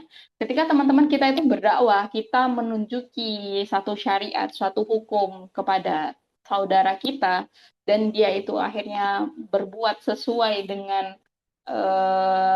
rambu-rambu syariat, dia itu mau melakukan sesuatu karena kita dakwahi, maka nanti kita akan mendapatkan pahala. Seperti pahala dia ngelakuin itu tanpa ngurangin pahalanya sama sekali. Jadi ketika ada teman-teman, misalkan kita, hari ini misalkan aku berdakwah nih, aku nyampaikan masalah pakaian syar'i gitu misalkan. Ketika ada satu orang aja yang hari ini mulai berpakaian sesuai dengan syariat, itu nanti insya Allah Allah juga akan membagi kebaikan itu kepada yang menyampaikan. Ya, kan enak ya, berarti ini dakwah ini sama kayak MLM sebenarnya. Jadi MLM versi pahalanya gitu. Makanya kita tuh disuruh untuk berlomba-lomba untuk menunjuki kebaikan kepada saudara muslim kita gitu ya. Jadi enak banget sebenarnya. Nah, ini teman-teman, POV yang harus kita ambil ketika kita itu sedang didakwahi oleh orang lain. Ketika misalkan ada nasihat, ada orang lagi nasihatin kita gitu ya. Suatu hari Umar bin Khattab itu dia lagi berkhutbah, terus dia itu bilang dia itu pengen membatasi mahar. Karena pada saat itu mahar para para perempuan pada saat itu dianggap sangat memberatkan gitu ya. Jadi si Umar bin Khattab pada saat itu bilang, udahlah aku batasin aja lah maharnya gitu. Tapi ada seorang perempuan yang dia itu langsung ngomong, langsung bilang ke Umar, mengoreksi dengan ayat Al-Quran tentang mahar, bahwa yang intinya itu adalah mahar, jumlah mahar itu nggak boleh dibatasin secara paksa. Gimana coba responnya seorang Umar yang dia itu adalah seseorang yang sudah Allah jamin masuk surga gitu, dan dia itu diklarifikasi ya, dievaluasi sama seorang perempuan gitu. Umar reaksinya, dia bilang perempuan ini benar dan aku itu salah. Nah, konteksnya ketika ada seseorang yang membenarkan kita, ada seseorang yang sedang mendakwahi kita, menasehati kita, respon yang kita harus kita berikan, respon yang harus kita berikan itu harusnya sama seperti respon yang diberikan oleh Umar bin Khattab. Ketika misalkan kita melakukan sesuatu, apa kita lagi ngapain gitu, so ada teman kita yang ngingetin, hati-hati itu rambutnya kelihatan, ini tangannya kelihatan, ini begini gitu. Jangan malah nyolot gitu, apa sih? Gitu. Ya, ketika kita diingatkan, kita didakwahi, maka respon yang harus kita berikan, POV yang harus kita ambil adalah kita itu sedang didakwahi. Maka ketika kita sedang dinasehati, didakwahi, kita harus legowo menerima gitu loh teman-teman. Ya, beda konteksnya ketika kita itu posisinya adalah sebagai seorang dai gitu. Kayak aku sekarang itu kan posisinya sebagai dai, orang yang sedang berdakwah gitu. Maka Allah memerintahkan kita ngajak manusia kepada Islam itu dengan cara yang ahsan, dengan cara yang baik gitu ya. Serulah manusia kepada jalan Tuhanmu dengan hikmah dan pelajaran yang baik, dan bantahlah mereka dengan cara yang lebih baik lagi. Allah katakan kayak gitu ya. Jadi kalau mereka itu bikin salah, kalau ada saudara kita di sana, saudari kita yang sedang berproses, katakanlah yang mereka itu sedang berusaha untuk mencintai identitas keislamannya gitu, mulai bikin tren yang lebih bagus, ya POV yang harus kita ambil adalah kita sebagai seorang dai gitu. Ketika kita ingin nasihatin teman kita, oh ternyata itu pakaiannya belum syar'i loh, itu POV yang kita harus ambil adalah kita harus membantah mereka dengan cara yang baik, dengan cara yang ahsan gitu. Sebagaimana Allah juga katakan di Quran surah At-Taha itu Allah mengatakan qaulan layyinan. Ketika Nabi Musa dan Harun itu disuruh untuk mendakwahi Firaun, itu Allah memerintahkan mereka itu untuk layyin, berkata lemah lembut gitu ya. Padahal itu Firaun ya, orang yang udah ngaku-ngaku Tuhan, orang yang pokoknya zolim banget lah gitu. Tapi Allah tuh masih bilang kaulan layyin gitu. Katakanlah atau sampaikanlah dengan cara yang lemah lembut. Karena apa? Ketika kita itu ngontot gitu ya, pakai bahasa kayak yang kemarin yang aku share itu ya, ih ngaco banget, ternyata mikirnya ini sudah syar'i dan bla bla. Coba itu kita yang baca aja, itu tuh kayak aduh nih orang apa sih kayak gitu ya. Jangan sampai kalimat kita itu, kita niatnya mau berdakwah, kita posisinya adalah sebagai seorang dai, tapi kalimat kita itu membuat orang-orang yang sedang mulai untuk mau berproses itu jadi langsung patah mental gitu ya. Itu hati-hati, karena posisi kita pada saat itu adalah sebagai seorang yang sedang berdakwah, kita sedang menasihati orang, maka nasihatilah dengan cara yang paling baik, bantahlah mereka dengan cara yang paling baik ya. Itu POV tentang dakwah yang harus kita ambil. Jadi posisikan teman-teman kita itu sedang posisi yang mana, apakah kita sedang di posisi mad'u, orang yang sedang didakwahi. Kalau posisinya kita adalah seseorang yang sedang didakwahi, maka kita harus legowo ketika menerima ilmu yang baru gitu. Kita harus menerima bahwa kita itu salah gitu. Jangan malah kebalik POV-nya, karena banyak orang tuh kan kebalik POV-nya. Dia itu didakwahi malah ngebantah gitu. Ya, itu mungkin teman-teman permasalahan masalah dakwah, syariat, dan juga menutup aurat ya. Semoga ada yang bisa diambil hari ini dari sedikit ilmu yang saya punya. Barakallahu fikum. Mangga dikembalikan kepada TNSA. Terima kasih. Masya Allah, dari tadi aku sambil nyatet, sambil, wah ini banyak banget yang relate dan tentunya menambah insight untuk kita semua malam ini ya. Boleh tepuk tangan online dulu, Masya Allah. Barakallah, Kak Lasri, mungkin izin ya, kita akan langsung ke sesi tanya jawab. Di sini sudah ada yang raise hand. Aku bakalan pilih Kak Ruli Alia ya. Boleh kepada Kak Ruli Alia dipersilahkan. Oke, coba kita tunggu dulu admin untuk nyalain mic-nya. Oke, Bismillah. Assalamualaikum. Kedengaran nggak ya Kak suara aku? Waalaikumsalam. Sangat clear. Ya, saya Ruli, Ustazah ingin bertanya terkait dengan ya fenomena sekarang juga ya, dan mungkin itu juga dialami sama saya gitu, karena alhamdulillah sebenarnya sudah cukup lama untuk menggunakan penutup aurat begitu, dan lagi belajar untuk lebih baik aja sih Ustazah. Cuma yang jadi apa ya, isu gitu saat ini menurut saya ya, yang juga dialami sama saya itu adalah banyak orang bilang ketika katanya kita mau berubah jadi lebih baik tuh enjoy the process aja deh, nggak usah buru-buru banget, katanya gitu. Nggak usah yang lo tiba-tiba berubah drastis deh gitu. Nanti lo nggak menikmati prosesnya, nanti lo balik lagi ke yang dulu-dulu. Dan ya itu sempat juga saya alami gitu. Jadi sempat nih misalnya pakai celana, udah bisa pakai rok, udah bisa pakai gamis, balik lagi pakai celana gitu. Tapi menurut saya kayaknya perlu ada sedikit penjelasan deh. Memang batasannya kita enjoy the process tuh sampai kapan sih? Karena gini, kan kita juga nggak tahu ya Ustazah umur tuh sampai sampai kapan gitu maksudnya. Sedangkan misalnya Allah udah kasih kesempatan untuk saya memperbaiki diri, berusaha, tapi misalnya saya tuh malah terus-terusan kayak nanti aja, ini kan lagi berproses juga. Nah itu loh Ustazah. Jadi gimana ya kira-kira apakah mungkin Ustazah punya pengalaman yang bisa di-sharing juga nih terkait itu? Karena khawatirnya saya itu jadi malah lalai sendiri gitu terkait dengan hal tadi. Karena memang cukup banyak orang yang mengatakan mending nikmatin aja, nggak usah buru-buru gitu, atau nggak usah terlalu mempush diri kamu untuk berubah gitu. Sedangkan saya ngerasa kalau gitu terus juga kapan saya berubahnya ya gitu. Jadi dilema aja sih. Terima kasih. Oke. Ya, langsung dijawab atau ada yang lain dulu? Langsung dijawab ya. Eh, Kalau berbicara tentang enjoy the process ya, ini sering banget juga ini kita temuin di media sosial gitu sebenarnya. Oh iya, makasih. Enjoy the process itu teman-teman harusnya adalah POV seorang dai. Jadi ketika kita berbicara tentang enjoy the process, itu harusnya adalah kalimat yang keluar dari orang yang sedang melihat saudaranya itu berproses. Jadi bukan POV yang kita ambil sebagai seorang yang sedang belajar.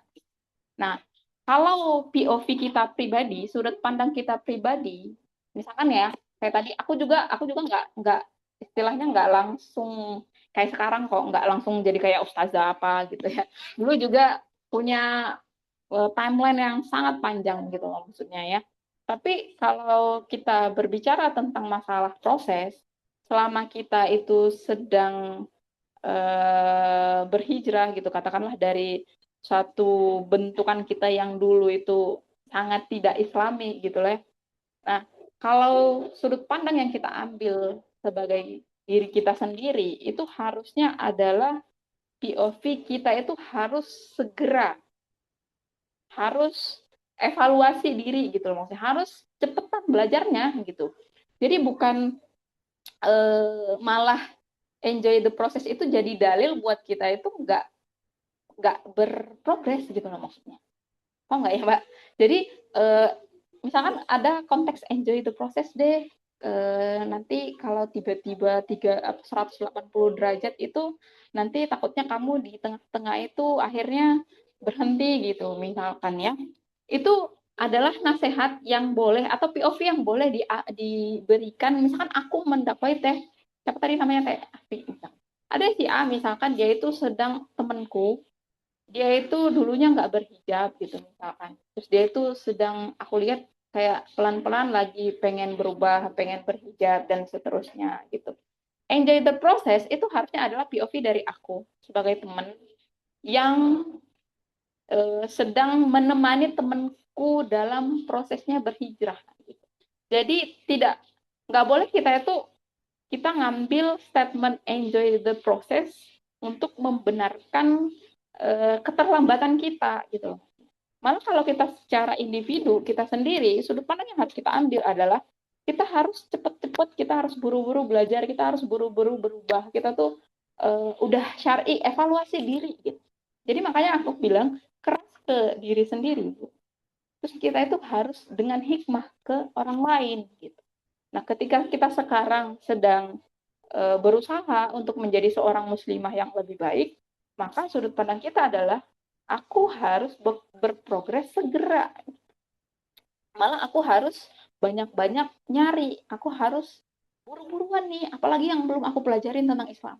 Apalagi nih yang kurang dari apa namanya pakaianku, apakah ini sudah syariat atau belum? Evaluasi diri sendiri. Nah, itu POV yang harus kita ambil sebagai seorang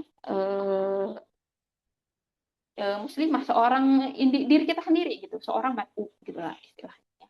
Tapi beda POV-nya ketika kita berbicara kita sebagai seorang dai yang sedang menasihati teman kita gitu. Mungkin Ada kita lihat teman kita, oh kayaknya dia udah ada proses sedikit. Nah, yang kalimat-kalimat yang memaklumi seperti itu harusnya POV kita ketika kita melihat orang lain berproses. Jadi maksudnya tuh biar kita tuh nggak terus-terusan menghakimi atau ngejar-ngejar orang, ngejudge gitu dan seterusnya. Gitu.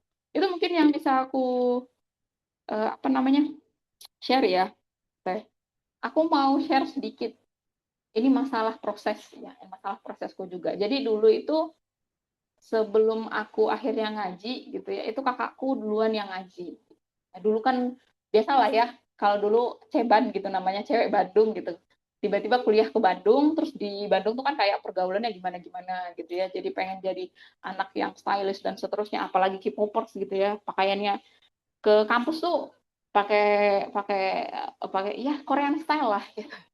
Ya identitasnya nggak sangat tidak Islami gitu. Nah ketika akhirnya aku mulai kayak aduh kayaknya pengen berubah nih gitu.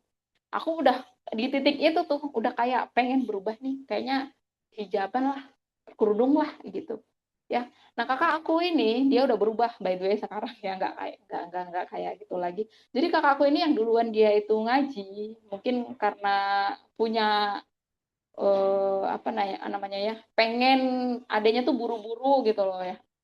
Jadi dia itu pernah satu waktu aku tuh lagi duduk di sofa terus ada om yang main ke rumah gitu yang mana om ini kan dia itu bukan mahram gitu jadi kita tuh harus menutup aurat. Nah pada saat itu aku belum menutup aurat lagi pengen nutup aurat gitu lagi aku duduk di sofa terus tiba-tiba kakakku datang terus dia ngelempar mukena gitu tutup aurat gitu ada tamu gitu dan seterusnya gitu. Nah di situ tuh aku ngerasa ih kena mental banget. Ini aku baru mau mulai nih, tapi udah kayak apa ya digebuk gitu loh maksudnya ya. Dan itu caranya nggak asal banget gitu. Ya tapi kakak udah nggak kayak gitu, udah nggak kayak gitu kok sekarang. Gitu. Jadi POV-nya tuh kebalik gitu loh. Kadang kita lihat orang-orang sekarang ya, yang harusnya itu pengen buru-buru, itu kita pribadi dari kita sendiri gitu harusnya. Dan POV yang memaklumi itu harusnya adalah POV orang yang sedang berdakwah gitu. Maksudnya bukan memaklumi ya, tapi lebih menerima proses orang lain gitu loh. Nah itu kan sering ketukar-tukar gitu loh POV-nya. Sama kayak hadis hutang gitu misalkan ya. Ada hadis yang mengatakan misalkan mudahkanlah saudaramu. Jadi ketika ada orang yang berhutang ke kita, maka kita akan harus memudahkan orang yang ingin membayar hutang ya kita harus memudahkan orang yang berhutang ke kita gitu loh. Itu kan sebenarnya adalah POV kita yang ngasih utang ke orang. Tapi akhirnya dalil ini tuh dipakai sama orang yang suka ngutang. Lah kan Allah bilang harus dimudahkan kalau ada yang ngutang. Jadi kalau gue ngutang sama lu ya harusnya dimudahkan aja, udah putihin aja nggak usah dibayar gitu. Ya sering banget aku lihat tuh Muslim itu kayak salah-salah gitu loh POV-nya, dalil-dalilnya gitu. Misalkan lagi contohnya ya, berbuat baik kepada orang tua itu adalah kewajiban bagi anak. Benar nggak ya? Benar nggak? Berbuat baik, birrul walidain kepada orang tua itu adalah satu kewajiban bagi anak.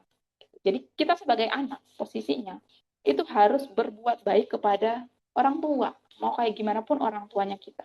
Tapi akhirnya dalil ini itu sering disalahgunakan sama orang tua. Padahal itu adalah dalil yang Allah sampaikan kepada anak-anak agar mereka tuh berbuat baik kepada orang tua. Tapi akhirnya kan dalilnya itu dipakai sama orang tua buat nginjek-nginjek anaknya gitu loh maksudnya.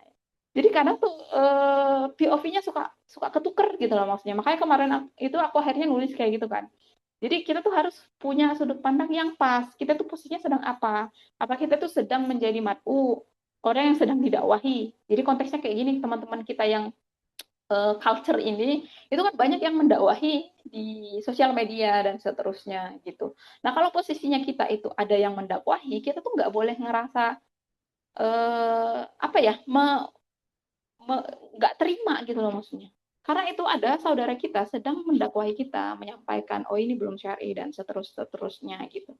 Itu nggak boleh ada sedikit pun dalam perasaan kita itu kayak sanggahan gitu. Jangan-jangan kita ngerasa nanti ada kesombongan di sana. Aku nggak mau didakwahin, aku nggak mau dikasih tahu dan seterusnya gitu.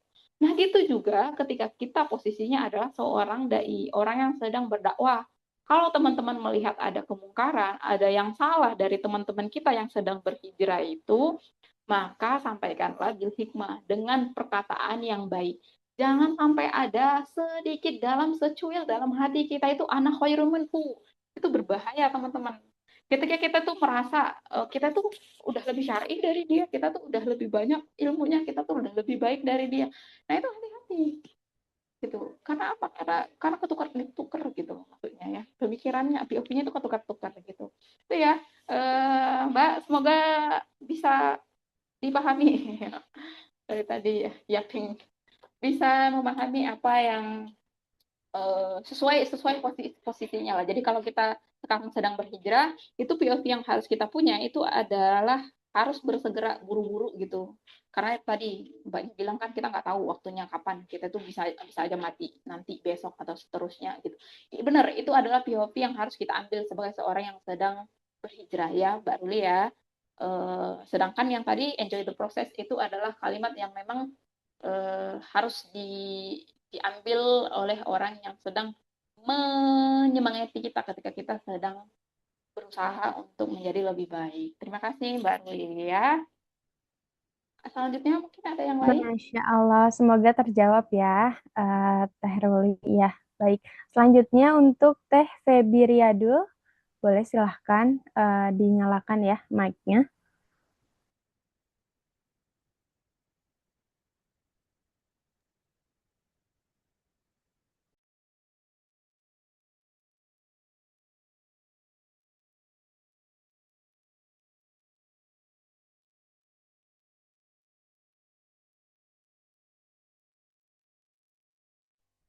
Baik, Assalamualaikum warahmatullahi wabarakatuh.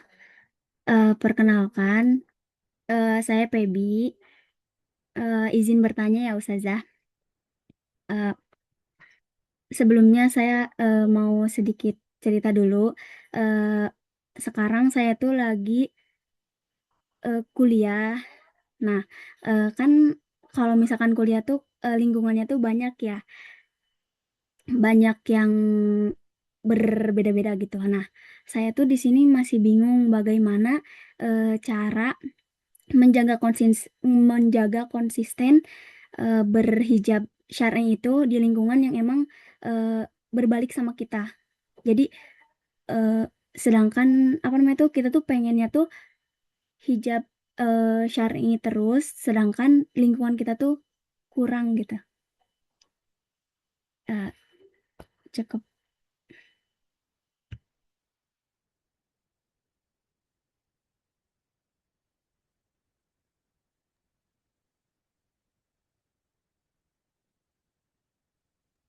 Salah lingkungan ya. Iya. Ini problem kita semua, Mbak. Kayaknya bukan cuman problemnya. Siapa tadi Mbak Putri? Ya, jadi memang benar ya.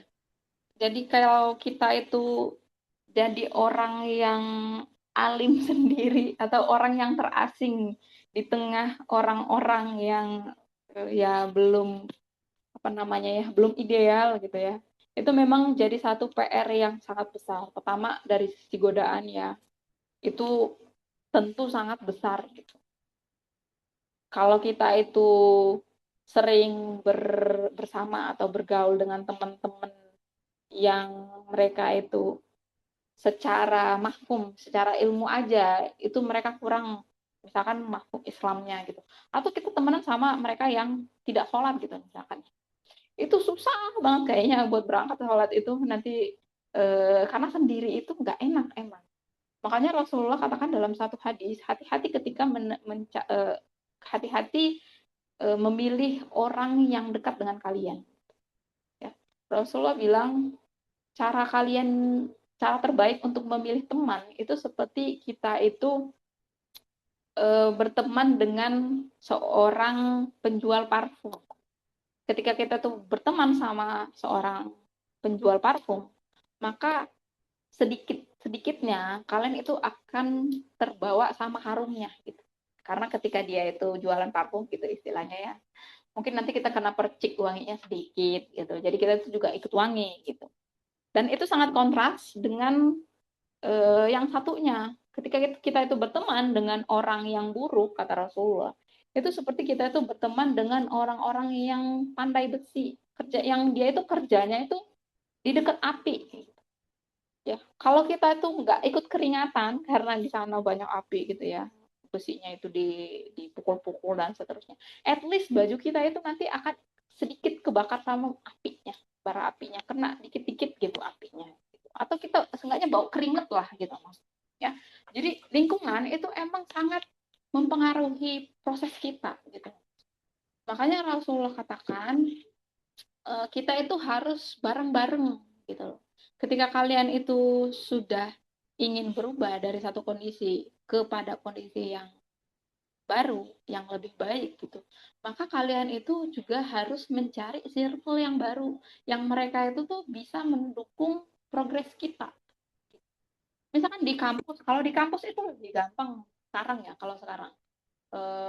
Misalkan ada komunitas apa, kalau di kampus itu dulu aku ada kayak apa ya, ada unit mahasiswa itu dia yang bagian pengajian mahasiswa gitu ya, LDK ya benar.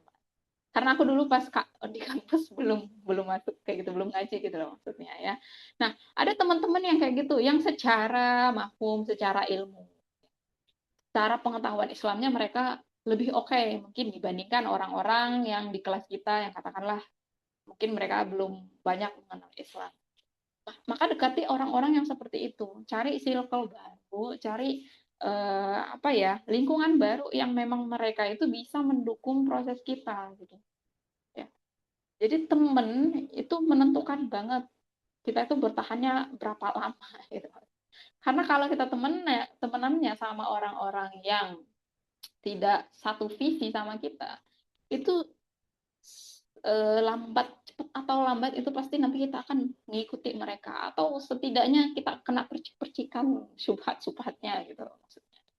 Jadi itu Mbak tadi, kalau mau tip yang pertama itu adalah cari circle yang baru yang sekiranya mereka itu bisa mendukung proses.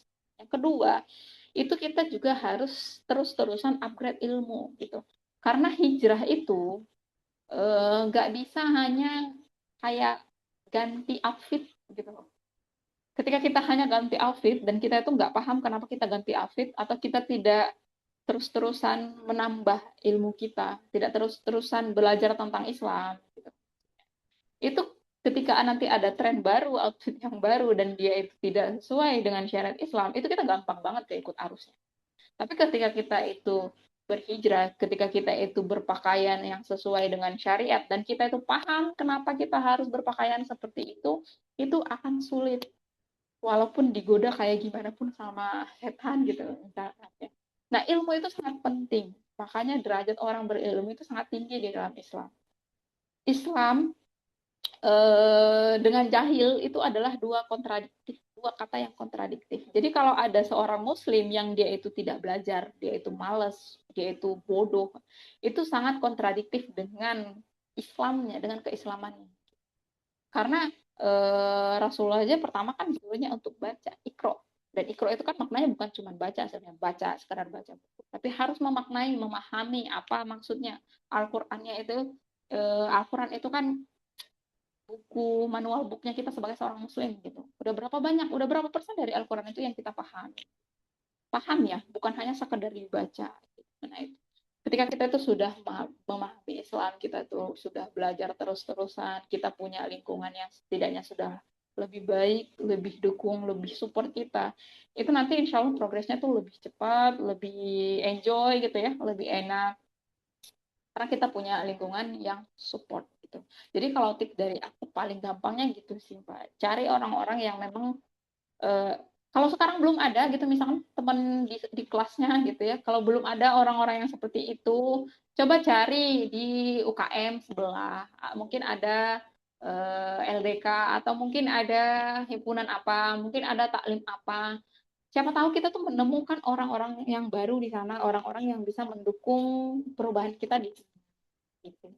sama ilmu tadi ya. Belajar, kita itu wajib untuk belajar ya, minimal seminggu 2 jam lah kita belajar kitab apa gitu. Kalau belum punya gurunya, dicari gurunya. Nah, itu juga penting banget sebenarnya ya. Guru itu hal yang sangat krusial buat kita sebagai seorang muslim. Karena kalau kita belajar masalah fikih, masalah syariah gitu misalkan, itu harus ada seseorang yang menjelaskan kepada kita secara langsung gitu ya. Mungkin ada kelas-kelas online, tapi biasanya nggak terlalu dapet gitu ruhnya, nggak terlalu dapet semangatnya gitu. Lebih enak itu memang paling dan wajib untuk kita punya itu adalah guru-guru yang ngajarin kita tentang Islam gitu sih, Mbak ya. Terima kasih, semoga bisa membantu tipsnya.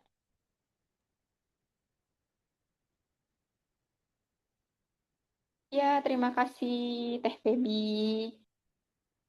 Semoga Allah berikan orang-orang baru ya yang bisa menemani prosesnya gitu.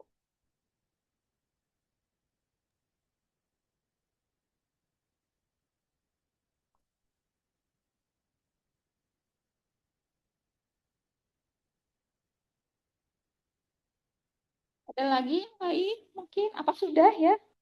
Apa masih mau dilanjutin? Gak apa-apa sampai 5 SKS kita selesaiin ini.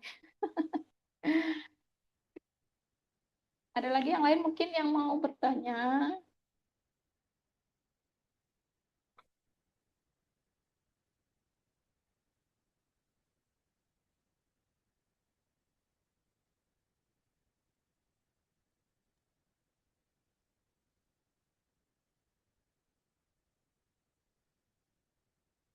Kayaknya mana? Ini sekarang ada nggak? Ah, ada. Oke. Oh, iya. Kemute, maaf ya. Oke. Kak Bilkis Syakira, berikutnya ada pertanyaan terakhir ya, Teteh. Izin. Oke. Kak Bilkis Syakira, mungkin boleh nyalain ya. Sip. Boleh dinyalakan mic-nya kepada Kak Bilkis Syakira. Izin nggak bisa on mic. Oke, sebentar. Oke, Kak Bilkis mungkin boleh sama admin dibantu ya. Oke.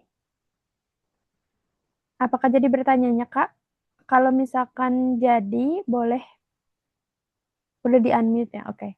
Nah, sudah. Silahkan Kak Bilkis. Baik, Kak. Izin sebelumnya untuk tidak on cam. Izin sebelumnya, Ustazah. Afwan, saya izin untuk tidak on cam, Ustazah.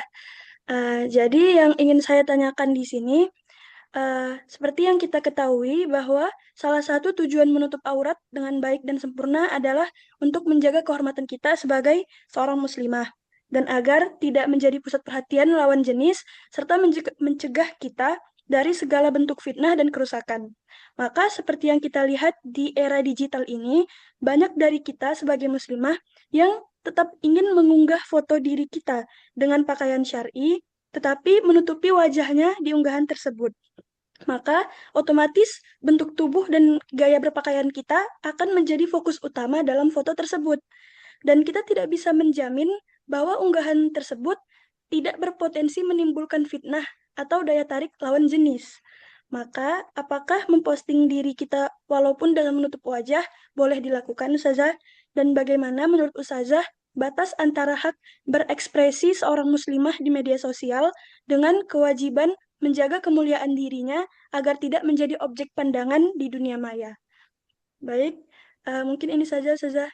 Assalamualaikum warahmatullahi wabarakatuh. Waalaikumsalam warahmatullahi wabarakatuh. Terima kasih Teh Bilkis ya. Terima kasih pertanyaannya. Masalah sosial media, pertama yang harus kita rinciin dari awal, masalah Nisa itu menunjukkan wajahnya di wilayah umum.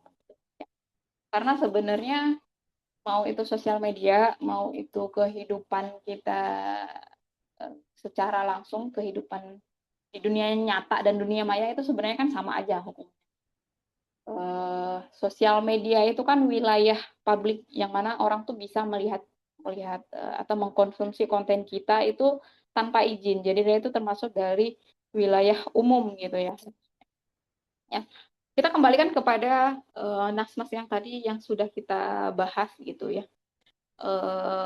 Teh Bilqis mungkin sudah bisa mengambil kesimpulan apa hukumnya seorang nisa itu menampakkan wajahnya di wilayah umum. Apa hukumnya ketika ada orang lain, orang asing, ajnabi memandang wajah kita, maka berdasarkan apa yang kita bahas tadi, maka dia hukumnya adalah mubah. Jadi boleh ketika seorang nisa itu, ketika seorang perempuan muslimah, dia itu menampakkan wajahnya dan telapak tangan di wilayah umum, itu hukumnya boleh gitu. Jadi walaupun ada nanti nas-nas yang lain, misalkan dari imam-imam yang lain yang dia itu mewajibkan perempuan itu untuk menutupi sampai seluruh wajahnya, itu juga ada sebenarnya dalilnya.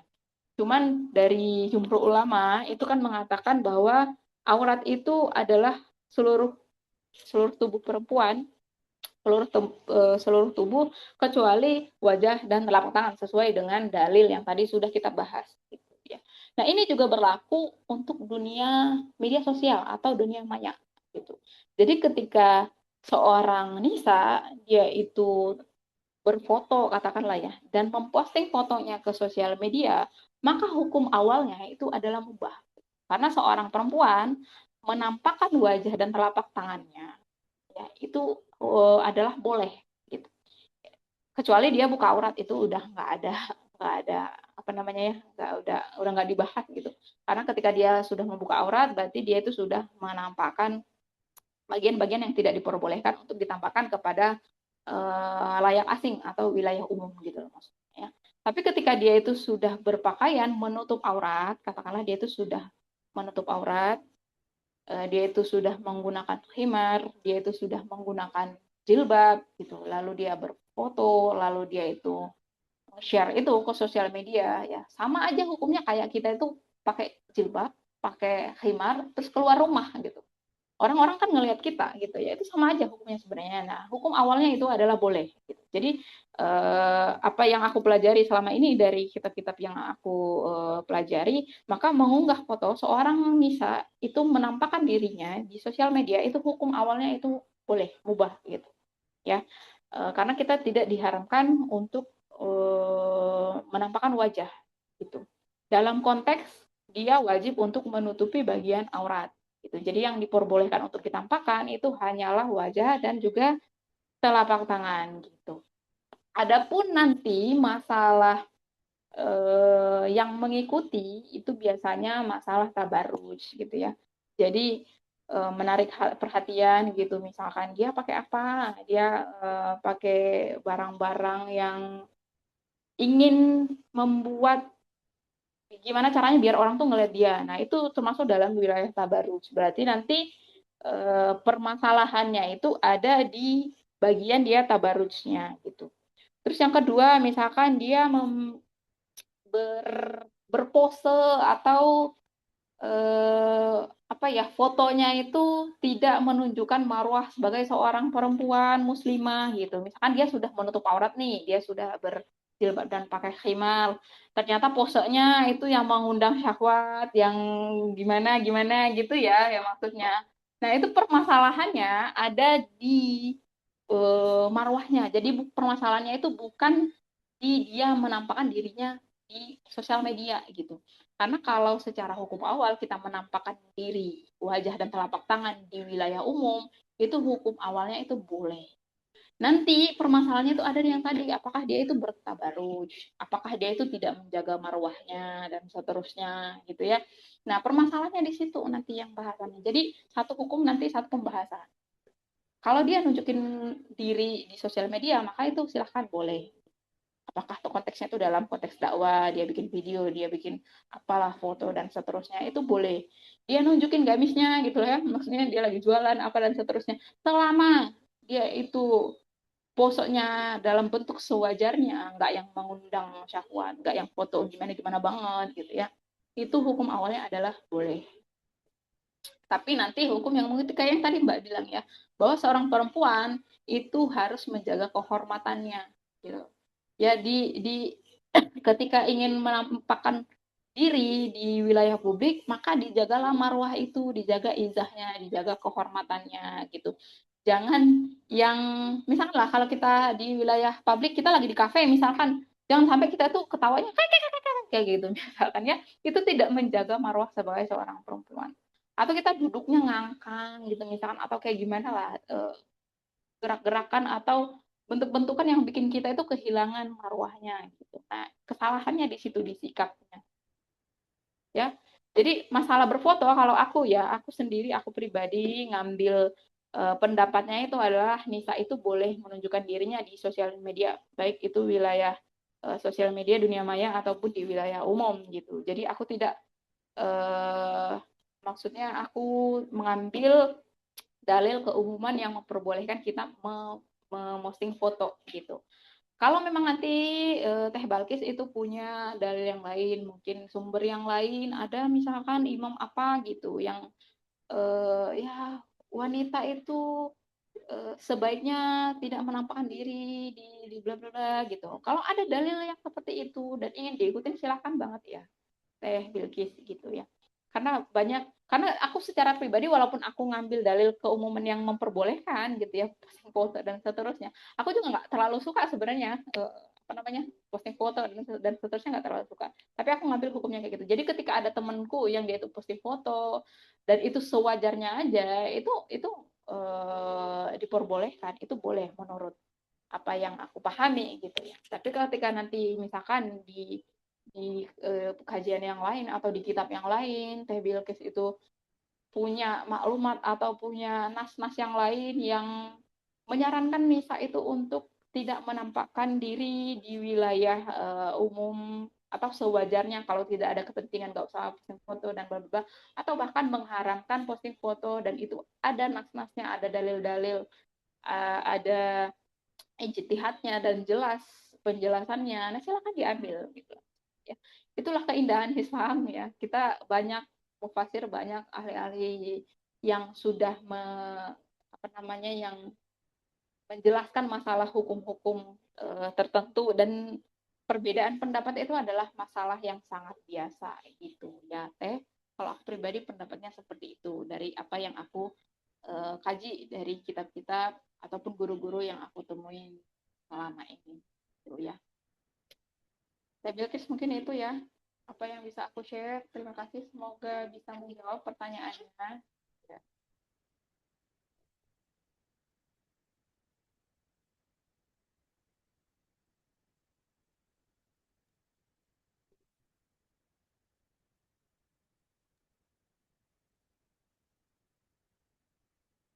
Mungkin ya sudah. Dek. Oh, udah. Oke, baik, Masya Allah. Baik, Alhamdulillah kita sudah ada di penghujung acara. Ustazah, Barakallah sekali lagi terima kasih banyak untuk ilmu yang telah disampaikan ya. Kita doakan pemateri kita hari ini semoga Allah berikan kesehatan, keistiqomahan, kebahagiaan, dan keberkahan. Amin Allahumma amin. Izin Kenia minta keriduannya atas ilmu yang telah disampaikan untuk kami semua amalkan dan kami share kembali ya Teh ya. Oke, izin juga kita foto bersama untuk dokumentasi gitu ya. Kita nggak tahu ada di layar yang mana, kita foto sebanyak 3 kali ya. Jadi Teteh boleh di on cam kan, lalu berikan senyuman terbaik tentunya ya. Boleh hijabnya dibenerin dulu, barangkali tadi ada yang jengso ya, ada yang ketiduran beneran. Oke, izin ya, Teteh admin sudah siap ya? Oke, sudah ready untuk foto bersama? Oke, ya izin ya, kita foto sebanyak 3 kali. Oke, sudah ready ya admin ya? Oke. Oke, kakak admin sudah ready? Kalau sudah ready, kita akan mulai ya. Barangkali ada yang masih mau on cam, boleh silahkan on cam terlebih dahulu ya. Oke. Sudah ready ya, admin? Oh, ready. Oke, baik. Senyum sebanyak 3 kali ya, teman-teman. Oke, baik. Izin ya, Teh. 1, 2, 3. Oke, lagi. Yang kedua, 1, 2, 3. Oke, sekarang yang terakhir, yang ketiga. 1, 2, 3. Oke, cukup mungkin ya, Masya Allah, Barakallah. Kepada Teh Lastri, sekali lagi terima kasih banyak ya. Selamat beraktivitas kembali, selamat beristirahat.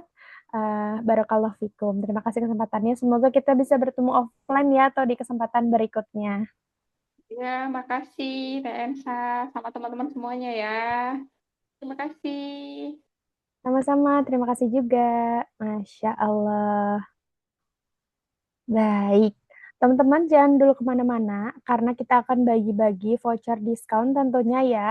Syaratnya apa? Cukup isi link survei aja. Nah, udah dibagiin ya.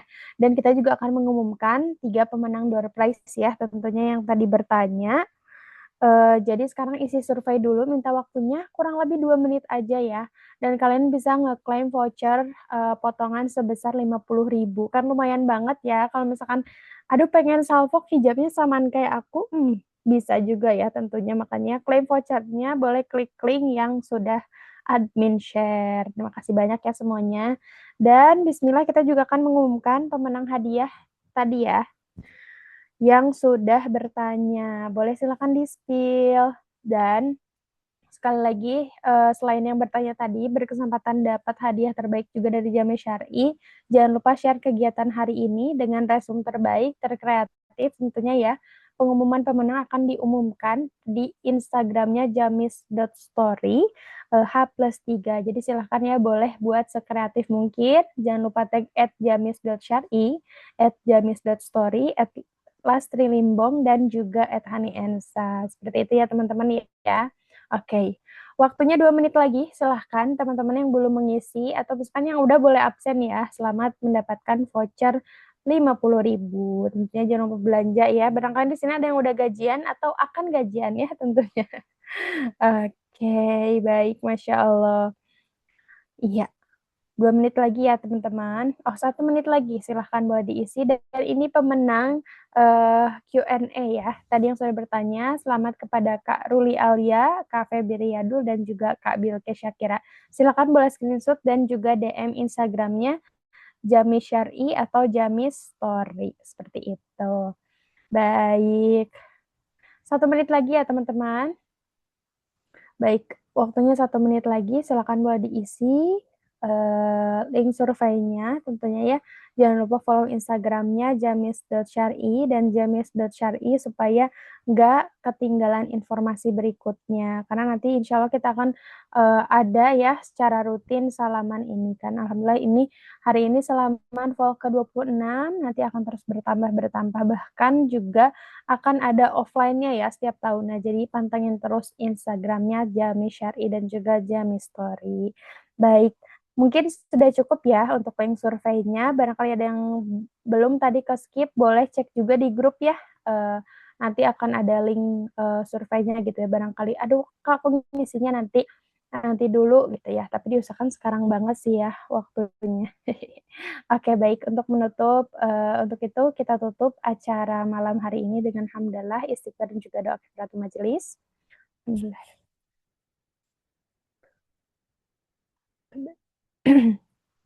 Jika haus maka minumlah, jika lapar maka makanlah, jika ada salah maka maafkanlah. Sekian dari saya Hani Ensa dan segenap panitia Jami Syar'i.